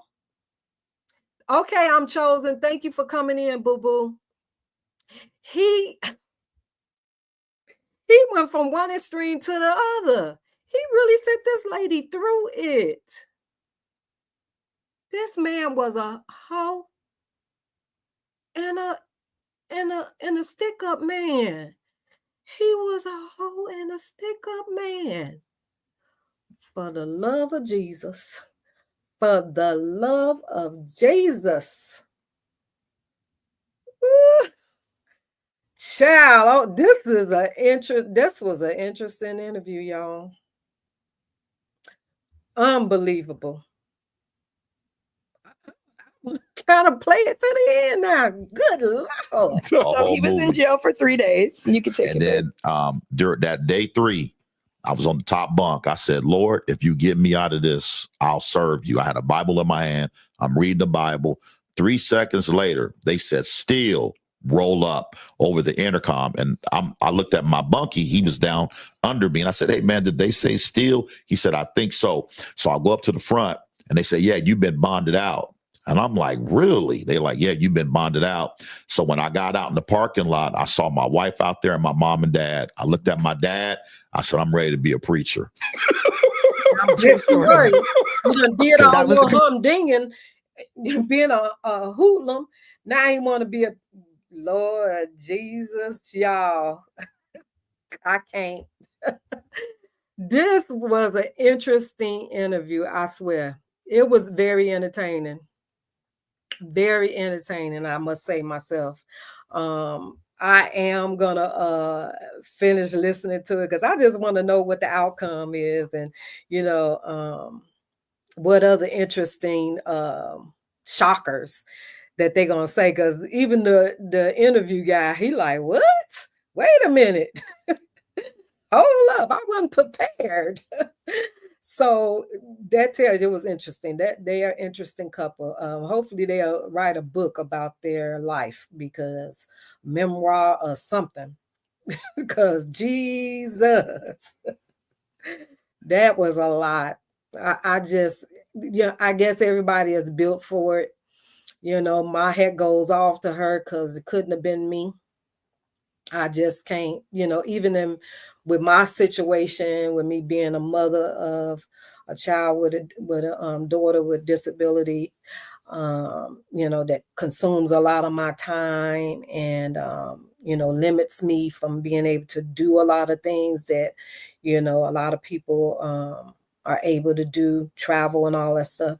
I still can't see myself settling for less. I just can't see it. I can't see myself tolerating that type of behavior from no one. Other than that, I'll still be with my last husband. But, because I could have stayed in it for the convenience of it all as well. I didn't pay any bills. I ain't, but I know my peace of mind, my soul just wouldn't allow me to, and my anger, because, I, like I say, I'm one of the ones, you try to play me on my top, we finna it's gonna be some grit ball and some frying pans and probably some hammers and, glasses, champagne bottles, all this stuff coming across somebody's head. Somebody was gonna be, ambulance out or handcuffed, because I just can't, I can't do that. But yeah, y'all, I'm finna get off of here, go take me some pain medicine. I'm feeling a little pain now, and getting Miss Ladybug situated. But I appreciate, Brittany, you hung in here with me, boo-boo. Thank you so much. I love you. Latte Eminem, thank you for coming in. I'm Chosen, thank you. Who else did we have in here? Miss Judy left me.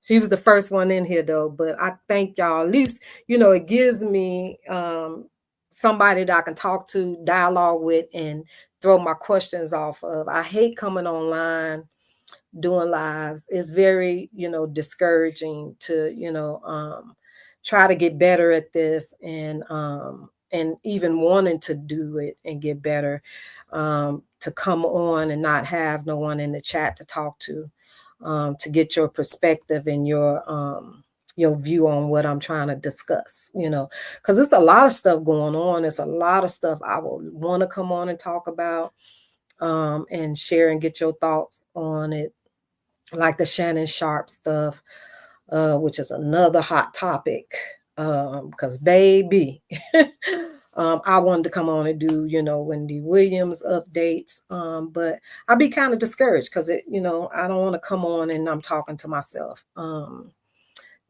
so, but I appreciate y'all for coming in. Thank you, Brittany. Thank you. I really appreciate it. So yeah, I'll try to fit in, when no one else is live, if life is not lifing. But like I say, I go in for surgery next month. So I don't know what, how I'll be feeling and, what I'll be doing. My best friend is coming up from Atlanta to help me. She's going to come and stay a week and a half with me. So yeah, prayerfully my niece, they won't schedule her surgery or whatever is going to happen with her around my time, because I want to be there for her. So yeah. Oh, you got the grandbaby, Miss Judy. Oh, I wish I had a grandbaby. But yeah, I thank y'all just for, just coming in, saying hello, hitting the like button. I really, really appreciate it, because I know I'm so out of the algorithm. Not saying I was ever in the algorithm, but, but I'm probably like way, way in the back for not coming live and stuff, because I know you have to do that to keep your subscribers up and to also stay in the algorithm. So I know I'm probably like in the atmosphere somewhere. I ain't even in the algorithm. I'm in the atmosphere somewhere. So probably Mars or something. So yeah, it's so many people talking about the Shannon Sharpe stuff, but I definitely would want to touch on it because I have my opinion about it, my perspective on it, baby. And it ain't a popular opinion. It's not a popular perspective that anyone would, so I'll probably have some people that agree with me, and I probably have some that don't. I would definitely need the copyright disclaimer, because I'm gonna give my opinion and my perspective on the situation. I just feel he's trying to prove his manhood a little bit too much. I think he was trying to prove his manhood a little bit too much, and it's done got him in some deep crap, because he's not living in his truth. He was doing too much for show and clout, for the show to men that he a man. But no, I don't think so. I think he was hiding something.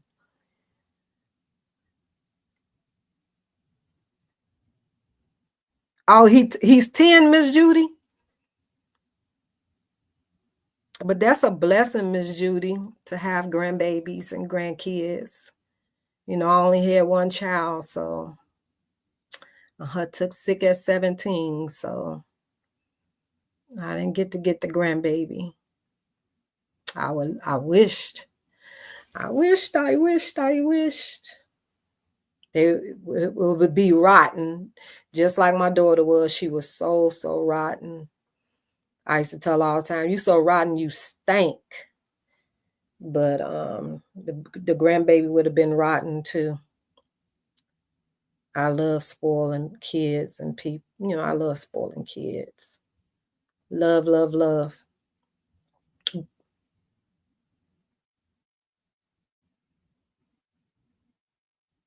Oh, that's the brother to the new grandbaby that's coming. Oh, I bet he is.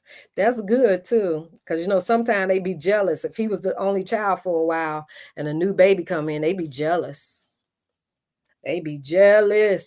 So that's good. He can't wait. I'm happy for you. But I thank y'all. and I'm about to go and take some pain medicine and get Miss Ladybug situated.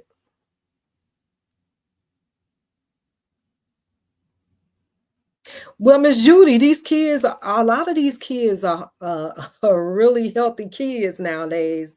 And he's a boy, so of course he's gonna eat.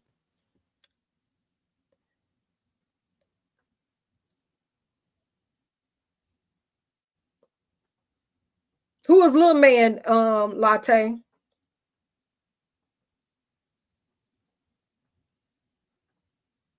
Oh, he don't want to share you. Yikes. That's okay, Miss Judy. I'm sure you got him spoiled. I'm sure you got. Who you talking about, Latte?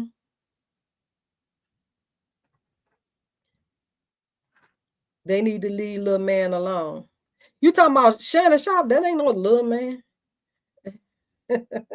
Them pants he be wearing and them shirts is little, but he ain't little.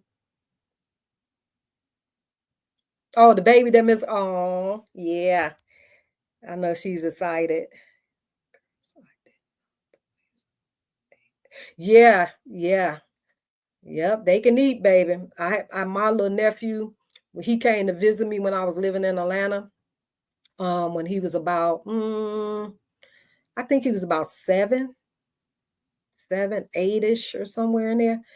You talking about somebody didn't have a bottom to their stomach? That boy did not, and still to this day at 20, I think he 25, still don't have a bottom to his stomach. That little boy can eat. You hear me? I'd be like, shoot, your daddy need to put a lock on the refrigerator, because I'm telling you, until he moved to my brother, told him gave him his walking papers to get out, he ate him out of house and home, and he was grown. Yes, them boys can eat. Them boys can eat, because even with my sister, she had 6 girls, and her son, her first grandchild was a boy, and he was the same way. Can eat, baby. I don't know what it is. I think their metabolism is, really high when it comes to the boys. But I thank y'all so much, Miss Judy and Latte and Brittany, for staying here with me. Thank y'all so much. Yeah, I'm telling you, Miss Judy, my nephew did not have a bottom to his stomach at 8 years old. Me and my daughter used to look at him like, boy, really? There's no way. Like, you got holes in your feet that food is coming out of, because how are you holding all this food? And he had nothing on him, nothing fat on him but his jaws. Nothing fat on him but his jaws. But he used to eat. And I had a manager like that one time, was the tiniest thing, short, tiny, petite guy, and that joker would eat. He could eat. Oh my God. I think they be saying them type of people have tapeworms or something.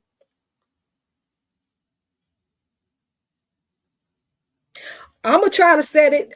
If I would have thought about it, I was a little nervous of going live today, because I didn't know with it being Friday if it was going to be a lot of people live, and if the other heavy hitters are live, I ain't gonna get 2 people in my live if I get one, because they be in them heavy hitters live. So I don't be wanting to go live, because like I think I was going to do a follow-up on the Angie Stone when I did my first one, which is still going on. That situation is still, oh my God, so heartbreaking.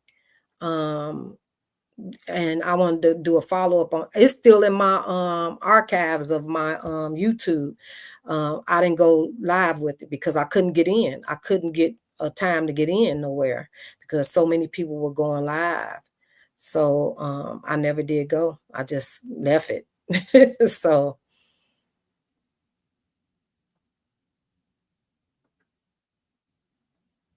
No, Miss Judy, I just think, but you know, it could be the food now, but I just think it's a new era, you know, with these kids. They're coming here much bigger, wiser, and smarter, and just I don't know. I just think it's just the sign of the times.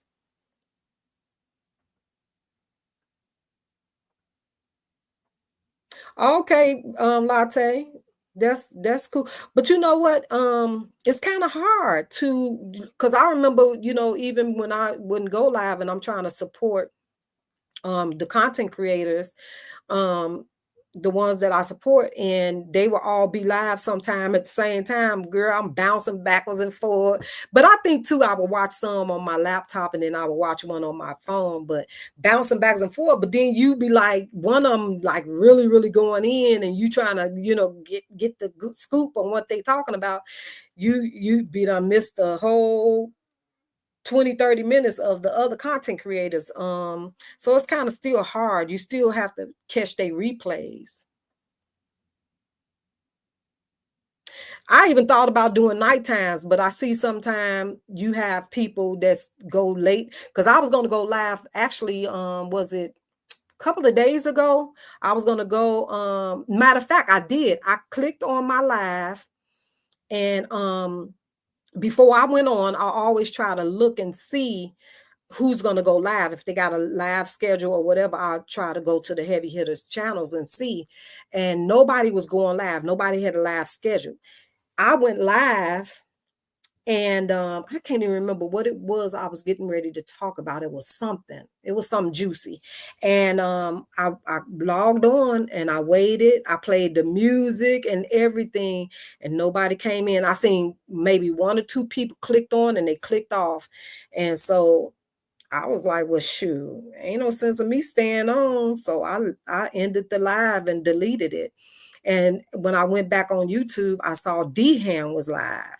He had went live. So that told me right there, that's why nobody came over to the live. So, you know, they'll pop up. They might not have a schedule and they'll just pop up. And it had to be about 10 o'clock at night.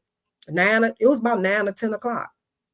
And he had went live, and that's where everybody was. So it's kind of hard. It's kind of hard. And you got a lot more new content creators now.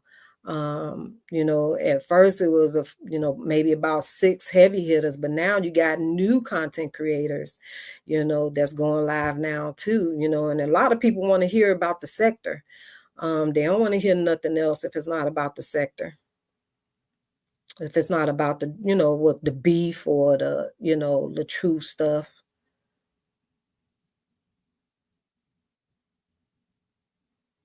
That's good, Miss Judy, because it's, you know, it's about the support. Even if you don't come in and stay, at least come in and say, hey, you know, hit the like button. You know, that helps get the person in the algorithm as well. And, you know, and it shows that, you know, you're getting some support, you know. I just don't get the support at all.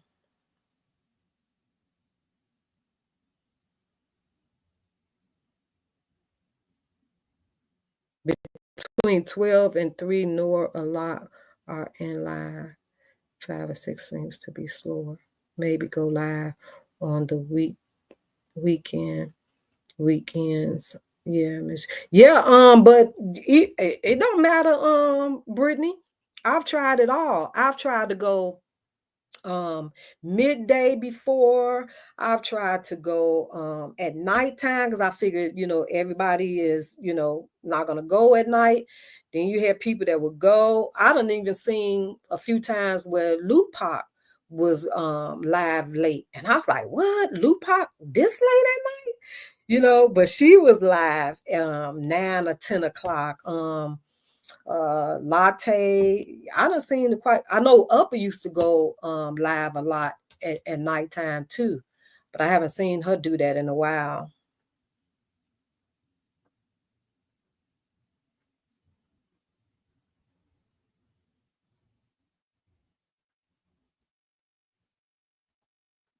Oh, okay, Miss. I have another friend that does that on YouTube too. Another one of my subscribers does that too. Miss Judy, she's in like a She's in the animal sector as well. Like she's real big into animals. Like she got all type of aquariums. She's got turtles, all type of stuff. Yeah, I'm surprised she ain't in here. Because normally she'll come in my lives. She was one of me and her was Wendy Williams' brother moderator when he first started his channel.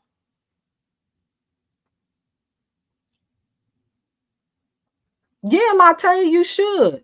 Let me know. And I'll definitely, if you post it on your community wall or whatever, I'll definitely come and support you.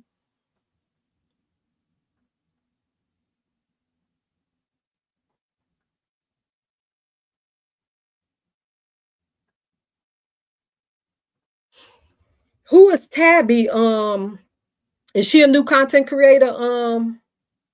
Brittany? I know Open Book, Miss D, yeah. Yeah, I know Miss D talks about other stuff than the sector. Than the saga, yeah. And Queen Steph, definitely. I even watch Queen Steph cooking stuff when she do her cooking.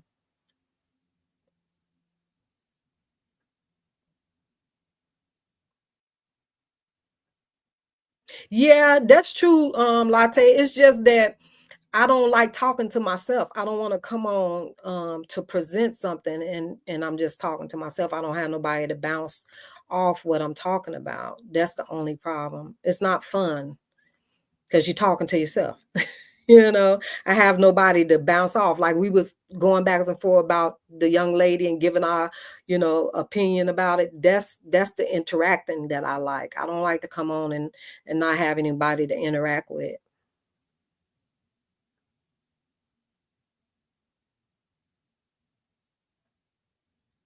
Yep, that's true. That's true. Oh, Miss Judy, now that you on here, that stability stuff, you can get it off of Amazon. I buy it in the big jug off of Amazon, or you can get it at Petco, but they only sell it in the smaller ones. And then I like the I think it starts with an A, the water conditioner is in the yellow bottle from Walmart. I like that water conditioner. It really clears the water good. And I have a water filter on my sink. So that helps, because my area don't have real good public water. So my fish bowl will fog up a lot all the time. I'm gonna post a picture of my my fish bowls too, so you can see it. But those two things I put in there, and it's been working really, really well.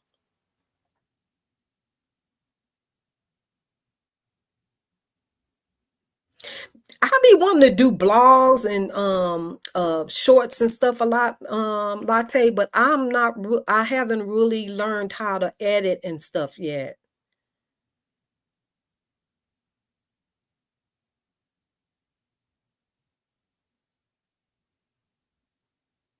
No, not the stabilizer, not that one, Miss Judy. It's called Stability, I think. Stability, yeah. It works really, really good.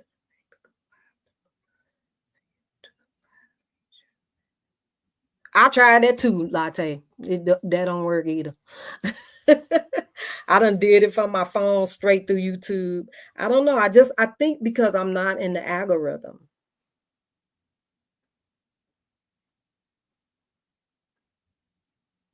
Yep, it is, Miss Judy. Yep. But that stability stuff, it will work very well.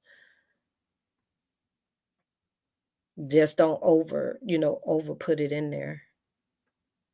But yep, Latte, I think I'm just not in the algorithm because I don't go live enough.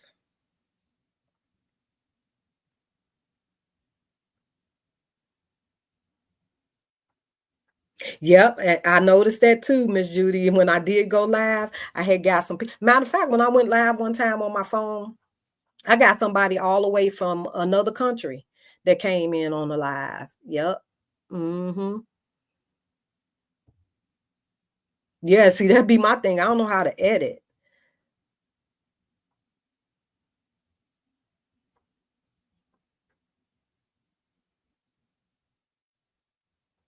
Yeah, my thing is you can be talking about anything. If you somebody that I support, I'm coming in the chat. I'm gonna come in, I'm gonna say something, if it's hey, how you doing? I'm gonna hit the like button. I might not stay in the chat or, but I am gonna show support.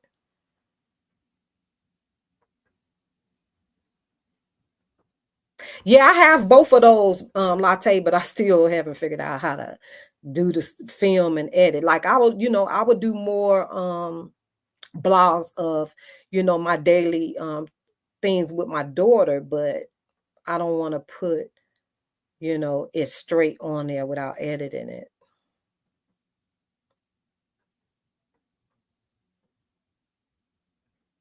Okay, Latte, you should. You should. Come on, girl.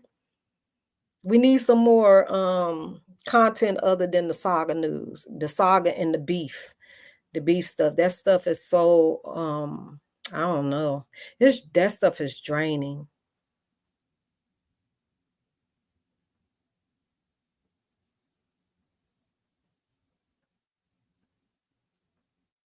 Yeah, I'm sure it's time consuming. Yep.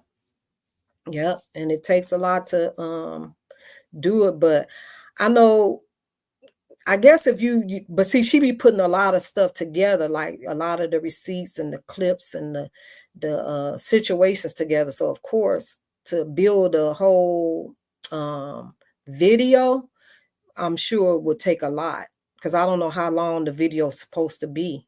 But to do, I think, like a short or something like that, probably. Because even doing, I probably would start doing like videos like Harmony does, when she just do the videos. I might start doing that instead of doing the lives. That way, I won't have to worry about somebody being there to interact with me. They'll just interact in the chat from the replay or when they catch it or whatever.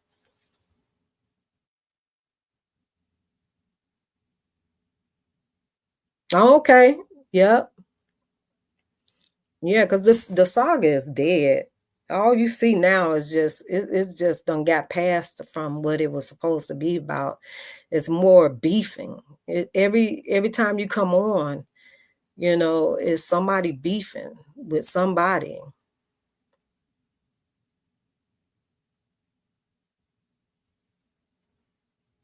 Yeah, I don't pay for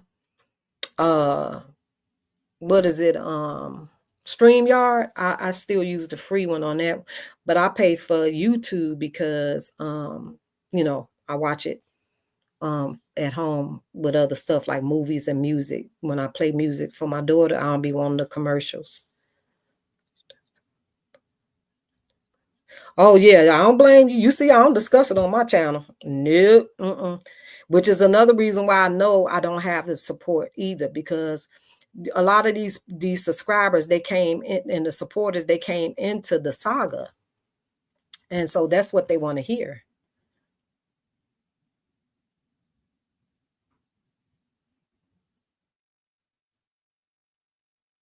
Yep.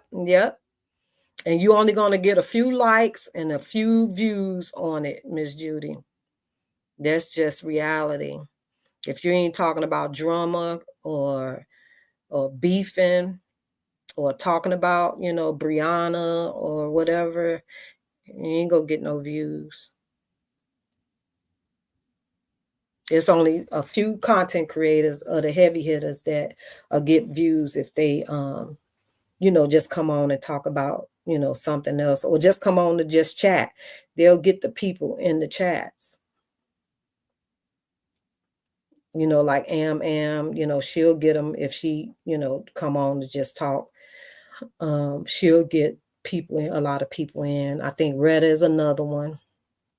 And I just think it's basically their personalities that people are more drawn to their personality as, not so much as the content.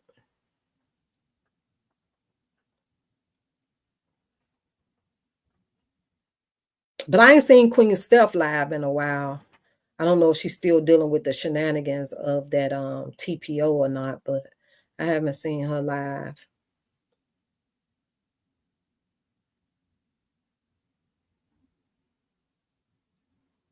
See, I don't know Danny. I don't know Miss Foxy. I'm so far behind, Brittany. I don't even know them people you talking about. I know Creesha been on her channel.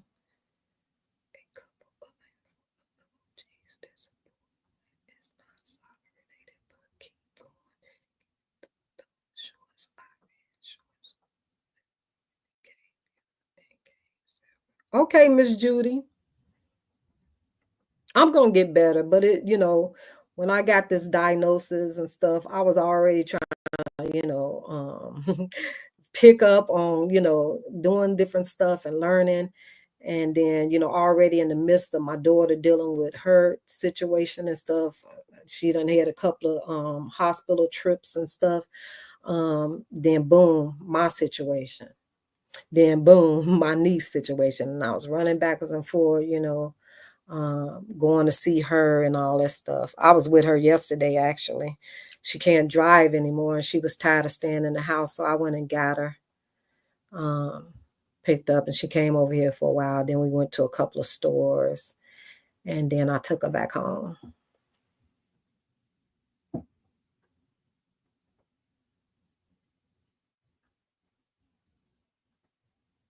Okay, Roy D. Mm-hmm.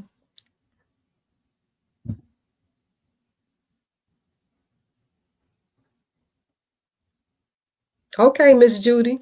Miss Judy, you got my Facebook page. You can message me some of that on my Facebook page.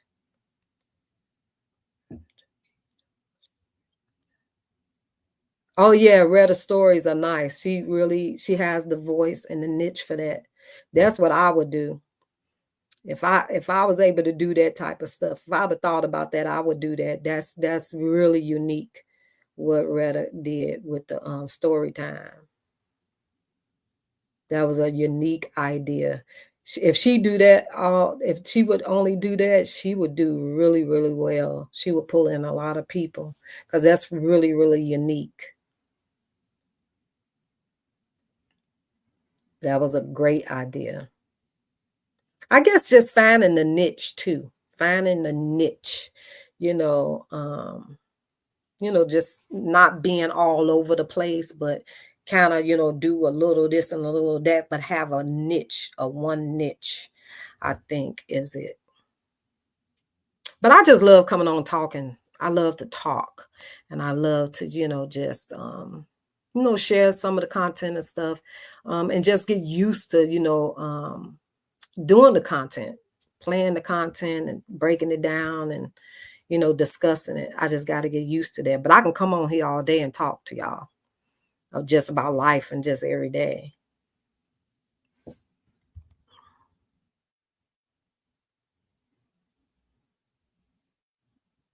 Oh, yeah.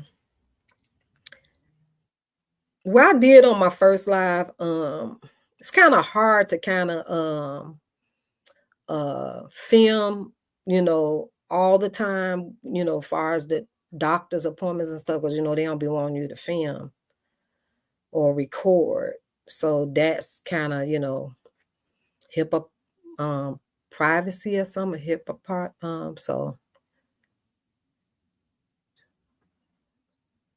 I haven't seen the self-vlogging, but I seen her story time.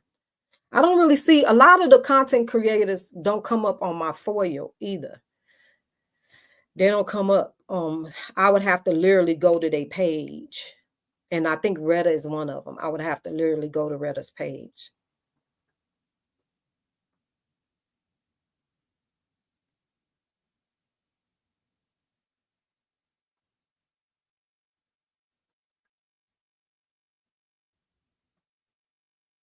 Yeah. I want to do it consistently, Miss Judy. Don't get me wrong. I always wanted a YouTube channel. I always wanted to do celebrity gossip and everything. I've always wanted to do that, even before I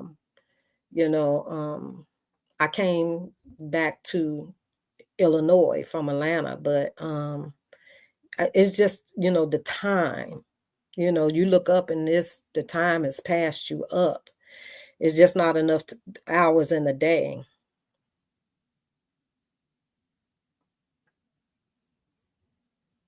Who you like when I do lives, Brittany?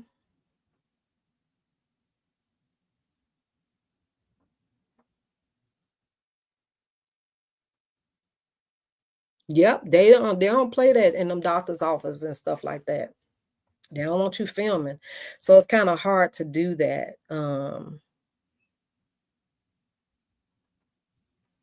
Yeah, Brittany, you remember when I used to do the movies? When I used to do the movie time and they suspended my channel for copyright. That's the thing. You don't know which movie to play, which show to play, because you don't know what's copy written. So some of the ones that I played, they played right through, like the one I did on Lil Mama. That one I did, it was no issue. No issue. I didn't get a copyright or nothing on it. But when I tried to play some other ones, Sister, what was it? The Other Sister, I got flagged. And then I tried to play something else, I got flagged. And they had suspended me from my channel for about 2 months.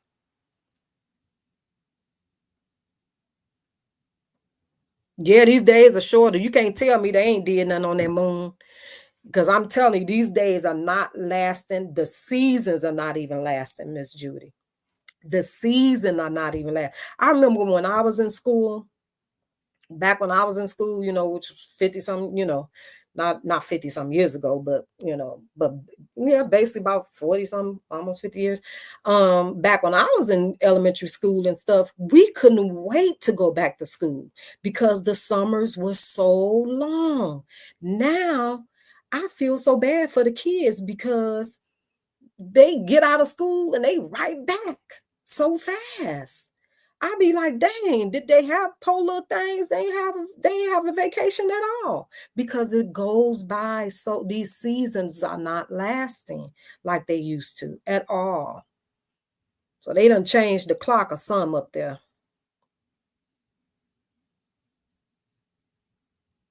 Yeah, even the Tubi movies, the Lifetime movies, all that, Miss Judy. Yep. The YouTube movies too. I don't care if it's on YouTube. You play it, you get copywritten. You get a copy strike. Yeah, they got a lot of good movies. But when I think the last one they struck me on, I played it from YouTube. I'm thinking, okay, it's on YouTube, so I can stream it on YouTube. Not.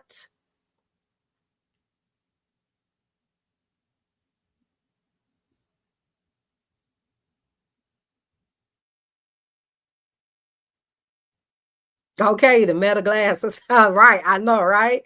I need a pair. Thank you so much, Brittany. Thank you. That gives me encourage to, you know, that I did okay. Thank you. Because I'm telling you, I saw the clip of this, and I was blown away. My mouth was to the floor. I said, Lord, the low self-esteem. Did her mama fail her? Or what? What was her parents? Because ain't no way. Dante, they could tell left a lot. I made sure to hit record when she wasn't looking and set my phone up right before we went in the room.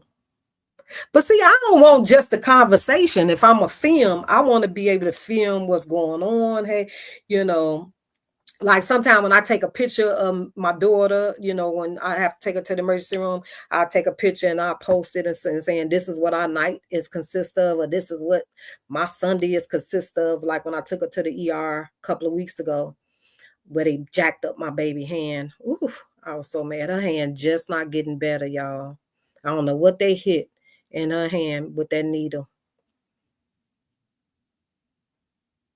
I know they need a payment plan. That's right, Miss Judy. That's why I ain't got none. Shoot, I need a new phone, let alone some Meta glasses. Now, these phones is high, everything.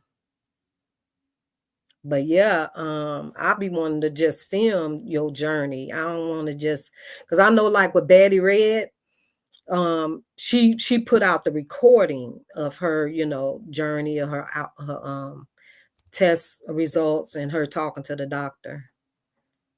I mean, that's cool, I guess, but to me, that's just like kind of like you proving to people what you said is going on. It's not really showing the journey of it, what you're dealing with every day and what, but yeah, I'd rather show the content. You know what I'm saying? Because that's content. Yeah, I don't know what they did, Miss Judy, but baby, when I tell you her hand just not coming back to her color, her hand was swollen for almost 2.5 weeks. Yes, I don't know what, and it was crazy because I didn't notice it for a couple of days because when I took her to the ER, it was on a Sunday. When we got home that night, that morning, they came to do the EEG on when they put the leads on her head. So she had that on for 2 days.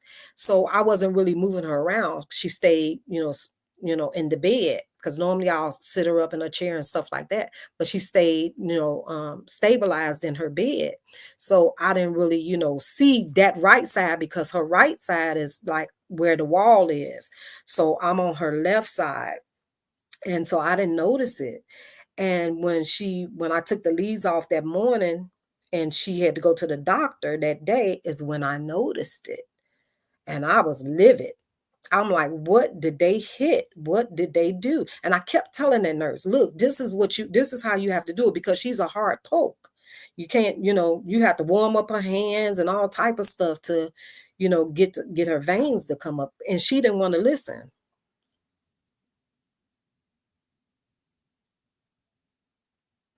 Oh, okay. Shoot, I'm working on getting me a new phone. I need a new phone. I'm still working with the 12 Pro Max, child.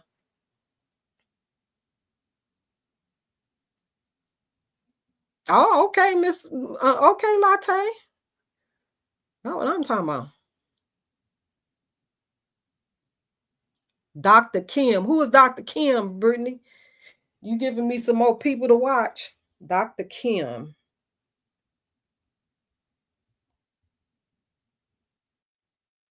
That's like I be watching Simone, the lead attorney. She be having her and what's that girl name? She plays on Love and Hip Hop and Wildin' Out. She's a cast member on Wildin' Out, and she's on Ricky's Dish Nation. Woo, what's her name? Woo J Woo or something like that. She be on there, and they do a show called the background lookup or investigate or something, and you tell them somebody you want them to look up, and they'll do a background check on them. Yeah, I'll be watching them too. I'll be in a lot of other sectors and stuff, watching like the Angie Stone sector. I'm in that. They going back and forth. A couple of content creators with that. Of course, I watch Nick at Night. All them. I done kind of fell out with Tasha K. Liondale.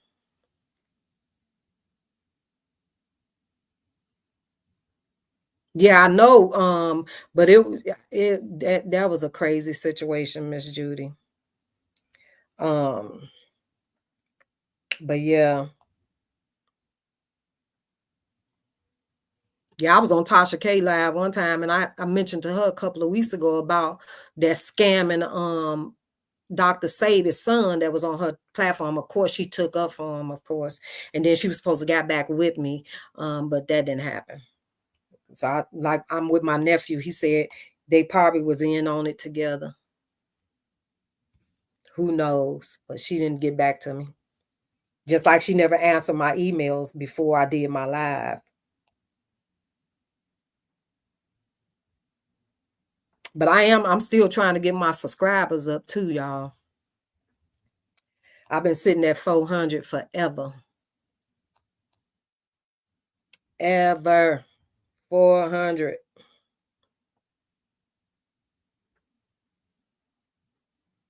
I want me some coffee. I want a coffee link. I love coffee. Y'all help y'all sister out. Share the live. Share. Man, I found the youngster just learned about Angie and other singers from that music age and sing their amazement with the vocals. Oh, yeah. But, the Angie Stone just really, really hurt me because, I worked with her, on the movie set. Very beautiful person. My daughter, we met her at the Essen Festival. That's how my daughter got the picture with her and stuff like that. She was just such a beautiful person, a beautiful voice, beautiful person. And that was just another crazy situation. Again, she said that's another instance right there where she spoke a month before that if something happened to her, they had just tried to take her out with the needle, and then she survived. And if something happened to her, this who did it. And lo and behold, she was gone 2 months later. That's what I'm talking about, y'all.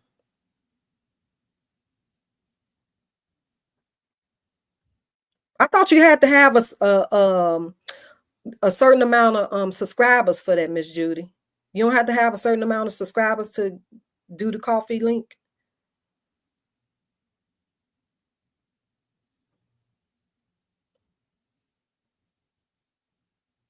Oh, okay, Latte. Do you have the Meta glasses, Latte? Did you get you the Meta glasses? I only got the glasses you can listen to your phone. You could talk through them, with your phone, and you can listen to music through them. Those are the only ones I got.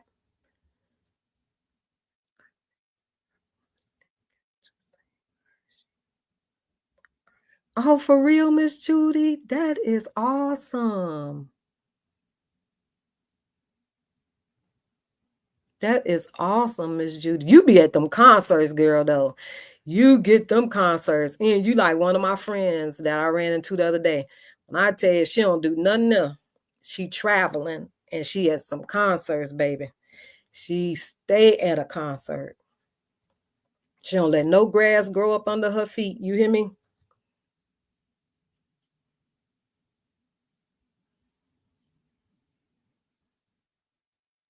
I'm going to see in September. I'm going to see Uncle Charlie, Casey. Who else is it? Casey. It's 4 of them. They're going to be here in September.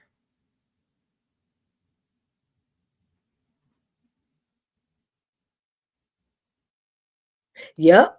Yeah, I'm telling you, that Angie Stone, baby, it's I just still believe and allegedly she was taken out, period. There wasn't no regular accident.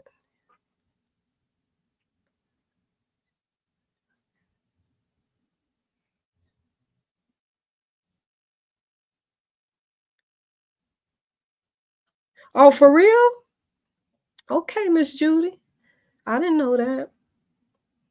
See, I worked with her on the Fighting Temptations in Atlanta when I was living in Atlanta. I bet. I love me some Uncle Charlie. I loved him when he was with the Gap Band, and I love him as a single artist. Yes, I love him. But like I say, my ex-husband, he used to play for the Dells. So that's how I, got to meet a lot of those different celebrities like Angie Stone and the OJs and all them.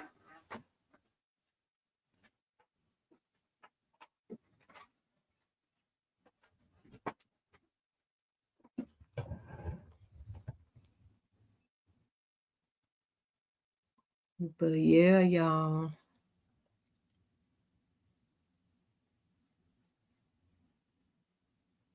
Oh yeah, Latte. I'm still working on my closet and with both my closets.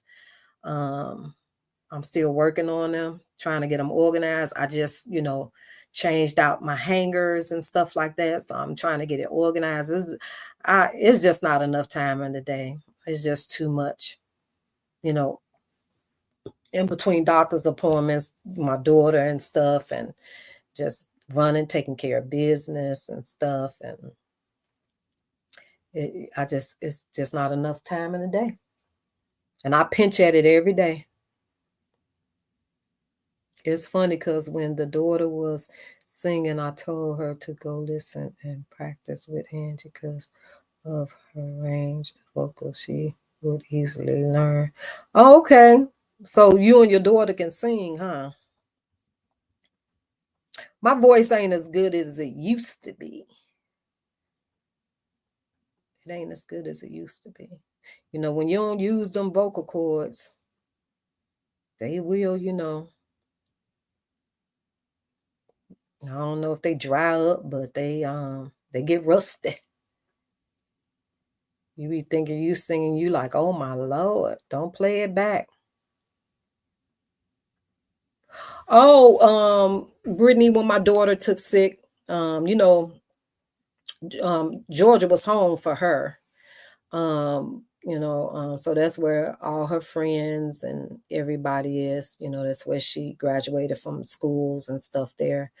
But when she got sick in her senior year, and I lost my home and stuff in Georgia, you know, because I wasn't able to work and stuff, and I wasn't able to get help with my home. So I lost my home and all that stuff in Georgia. So I just came back home to Chicago, came back to Illinois. Yeah, I miss it. That's where all my best friend and everybody is, my friends. That's where all of Sade's friends are. You know, I miss it.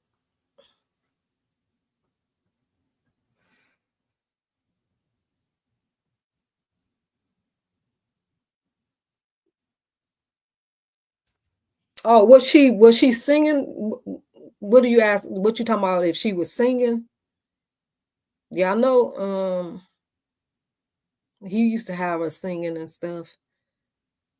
That situation is kind of heartbreaking. I hate RH is going through that stuff.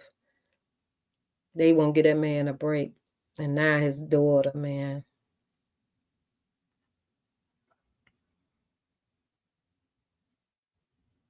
Yeah, that's crazy. That's what she should be focusing on. But that's a whole nother conversation that I'd rather even not give my opinion on, because my opinion ain't gonna be popular. Cause I don't play when it come to no grown tail kids. That's one of my pet peeves. I can't stand trying to be grown child.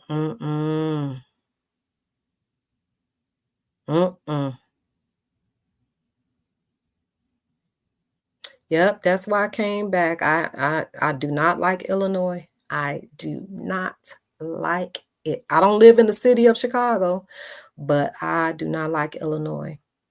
I do not.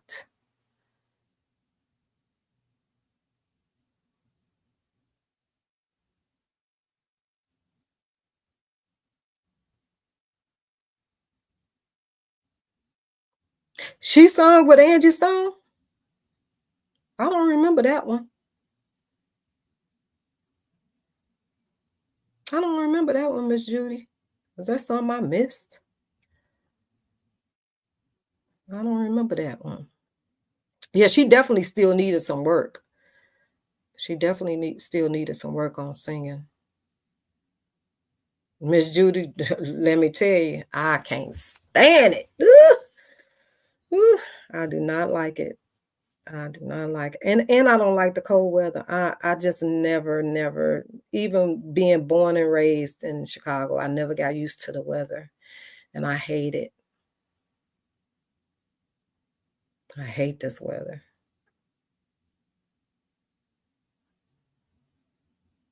Ciao. Woo, child. No, I ain't see that one.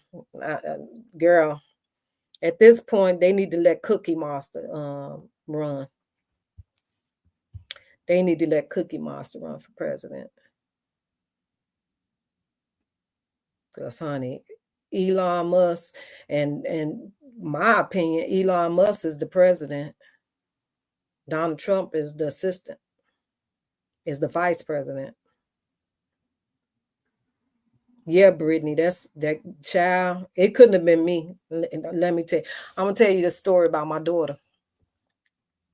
You know, because teenagers are gonna try you. They're gonna try to see what they can get away with, right?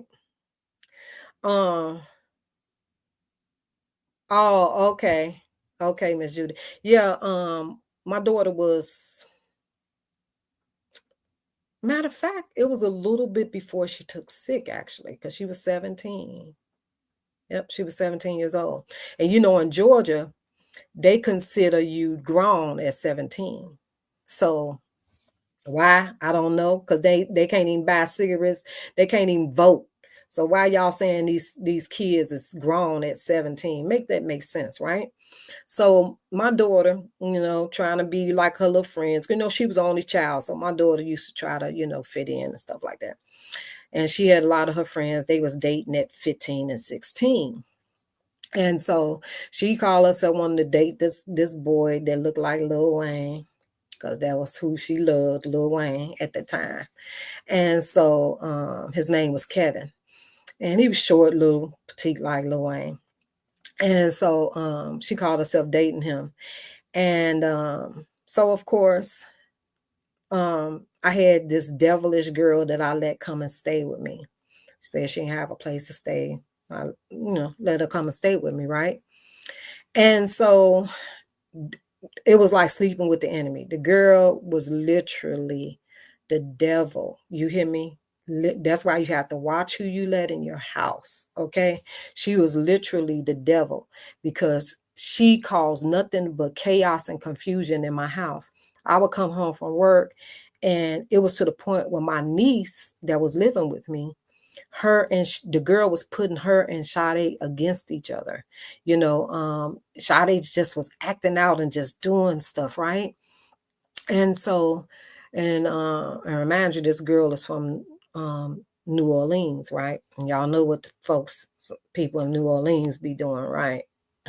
And so, but this girl was so bad to the point where you can feel it when I walked in my house. I just felt this unease feeling, you know what I'm saying, in my house. And so it had gotten so bad, so I told her she had to move. So this chick she knew that I didn't want Sade dating. Do you know this overgrown woman? She was in her 30s. She had 2 kids. And she started dating the boy that my daughter was called herself dating. She was started dating his uncle. His uncle was a drug dealer or whatever. Do you know this child was going on double dates with my child? He was going on double dates with my child, right? So, because of course, Sade would, you know, try to sneak when I'm thinking she at one person's house, but she's actually at, you know. And so, lo and behold, I just got this weird feeling, you know, like this motherly feeling while I was at work that something wasn't right, because Sade told me she was going to the mall, and that the girl was going, you know, was going to take her to the mall. And yeah, she loved her some Lil Wayne still to this day, okay? And so so I said, okay, then you can go, you know, she taking the kids or whatever, right? By this time she had done moved out. No, she hadn't moved out yet. I take that back. She hadn't moved out yet. But do you know that they weren't even at the mall? This girl was on a date with my daughter, the boy, and his uncle. They was on a double date. My daughter was 17. So I'm like, what in the world? So I just had this unease feeling. I kept calling my niece. I'm like, you know, have you heard from Sade? She's not answering her phone. You know, I don't know what's going on. You know, so finally I said, okay, then I took my break from work, and I knew that the boy lived in this certain complex. So I drove over there, and lo and behold, who I see sitting on the porch was my child. So she took off running. She started running, and she ran into the house. Baby, I parked that car. I got out, and I kicked the door in. I kicked the door in. And I snatched her up. I said, well, I snatched up. And then of course, you know, she know that the law in Georgia, that, you know, she grown at 17, right? Still in high school, still singing high school. So she was like, well, I'm girl, I don't have to go home. I kept telling the shot, hey, get in the car now. And he's standing up there. He was like, well, Miss, look, my daughter over there laughing now because she know what I'm talking about. And I said, Shade, I said, get in the car. And then, so he's standing, he's like, well, Miss Carr, I said, I love her. I said, shut up talking to me. I don't want to hear nothing come out of your mouth. Shade, get her in the car. She over there laughing, y'all. And I said, so she was just in there, and she was like, I said, okay, you want to be grown? All right. I said, because see, I ain't got time for it. Because see, either I'm going to get out this car and I'm going to jack your tail up. Y'all hear my daughter. And I said, or I'm going to leave you here. I said, so the best thing for me to do, since you want to be grown, I'm going to show you. I left. I drove off and left her tail right there. So I goes back to work, right? I goes back to work, and my boss is like, no, Andrea, don't do that. Don't leave her. Don't. I said, no, she want to be grown. I'm going to let her be grown. No, I ain't finna be, you know, dealing with no fast tail, grown tail child. No, And so I left. And my boss kept saying, no, Andrea, please don't leave her. Don't do that. I said, no, I'm going to let her get a taste of home. As I'll let her see. So, of course, I ain't do nothing. I ain't, you know, try to go get her, nothing like that. So some said, okay, even though they consider her grown, technically she's really not, because she still can't vote. She still can't do this. So I called the police. I said, if my daughter, I know y'all consider them being grown at 17, and for some reason she want to think that she grown, okay, because y'all done put this in her head. I say, but if she don't go to school, who they coming to get, me or her? Who gonna be in trouble? They say you. I said, well, I'm not finna go to jail for nobody, my child or nobody.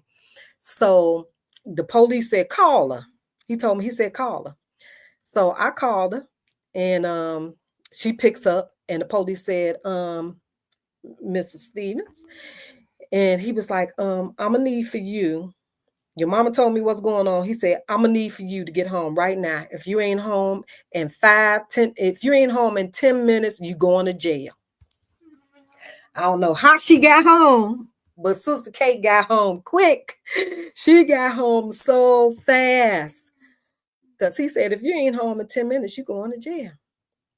And she got home. And from that point on, she started telling me everything that had transpired with the girl, how the girl had started dating the boys, Kevin's uncle. She just broke down and just told me everything. And she was just like, Mom, I'm so sorry. You know, I know what I did wasn't right. And, you know, but, you know, she was being influenced by an adult, you know, that was telling her, girl, your mom. She even told, you know what she told my daughter? She told my daughter I was jealous of her. She told my daughter I was jealous of her, that she had a boyfriend and I ain't have a man. You got to watch who you have around your kids. I don't care if they're adults, children, their own peers or whatever. But that girl told my child that I was jealous of her because I didn't have a man. Yeah, Miss Judy. He sure did. He called her. He said, call her right now. And so I three-wayed her. He said, when he came to the house and I three-wayed, he said, you got 10 minutes to get home. And in 10 minutes, she was at that house. And I ain't had no more issues with her. But it was just so crazy. I can't remember what month that was in. I know it was in the summertime. But it was hot outside. But whatever it was, I want to say maybe 3 months later, my baby took sick. She took sick. Yeah. Yeah, girl, that chick had done, she did that stuff to, I guess, get back at me because I asked her to move or whatever. And yeah, And that was her way. And so, of course, after that happened, I went after her. And she was dating this married guy. She was dating this married guy too. And so I told the wife that she was dating the husband. And it was so strange. She came into my store. The wife came into my store. And so I told her. And so, of course, she come over there, him and her come over there trying to confront me. And so she was like, yeah, she don't know me. It'll be bloodshed, this and that, you know. But I think she probably put some roots on my daughter, to be honest. I wouldn't doubt it. I wouldn't doubt it because she was from New Orleans. And, you know, they believe in that voodoo and all that type of stuff.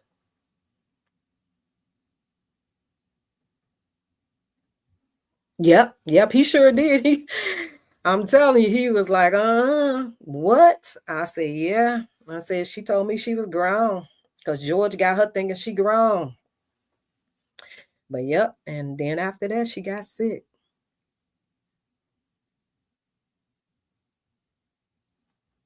Yes, you have to be careful who you let in your house because you get all type of spirits, people with bad spirits, people with just, you know what I'm saying? And that chick, she had it out for me. And she knew that she couldn't get to me one-on-one. So she went through my daughter. She went through my child to get to me. That's how she got to me, was through my child. Yep. She sure did. She was feeling shot her head up with stuff. She was even telling her cousin didn't like her. So she was tearing Sade's relationship up with her cousin. It was a mess. But Sade knew that I didn't play. She knew I didn't play with her. Because she'll tell you, man, my mama crazy. Yeah, she was dating a married man. She was a hound. Yep, she was dating. Girl, so bad to this chick was off the chain. I'm telling y'all. That was the worst mistake I could have ever made, was brought her into my home. But she was dating this married man. And matter of fact, the guy that she was dating, he was from Chicago. But she was dating him. Do you know his wife was pregnant? Do you know she named their son? She gave him the name to name the son, and that fool named his son what she gave him. I told the wife all that.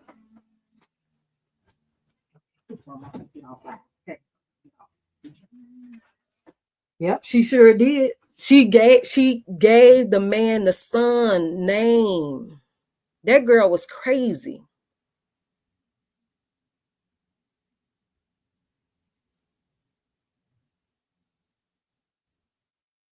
Yep. But you know what? After, you know, when my daughter took sick, and when she came home, and I had a pastor, I had two people that came to pray for Sade, and one of them asked me, did my daughter have someone that was jealous of her? Because that's what she felt, the jealous spirit.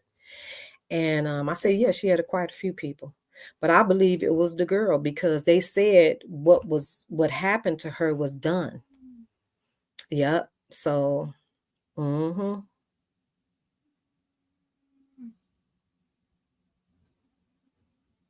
Yep. I had to come and get my house prayed over, you know, but but that's what I was told when Sade got sick, though.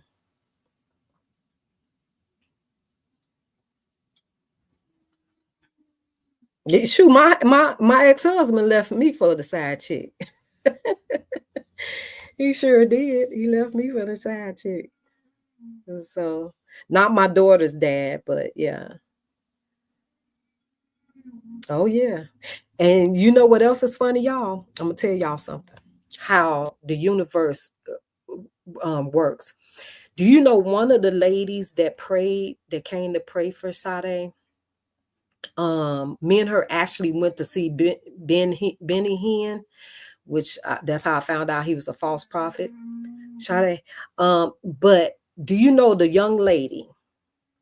I'm going to tell y'all something so crazy, and then I'm going to get off. Do you know one of the ladies that was in that beauty shop with BB, was with Miss Battle when she told the story about RH had to hit on her.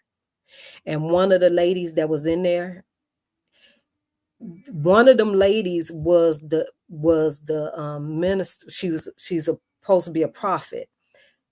That was the one that came to my house to pray for my daughter. She was the one that told her, well, I hope he and I hope they put him in jail for that. That was her. Isn't that something? That was her. Yep, she was one of the ones that was in that beauty shop.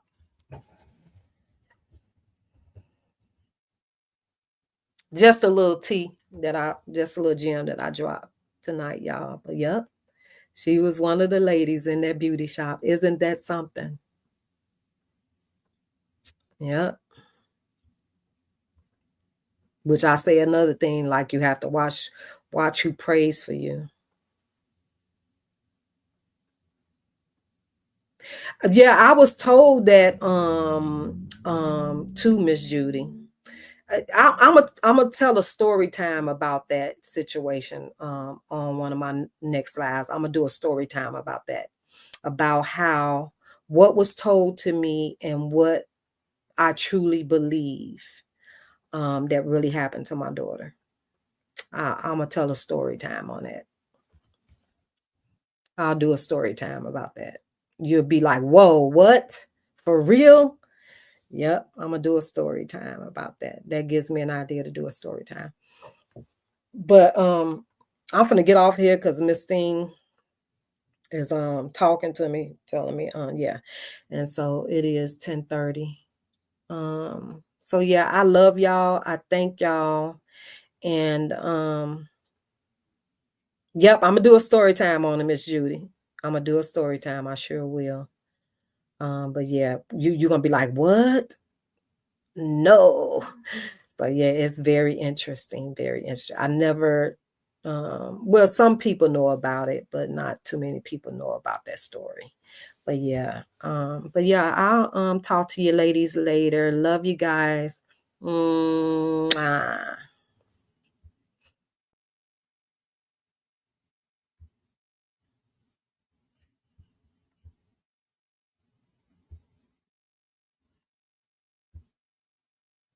No. Cancel. I think I cut this one.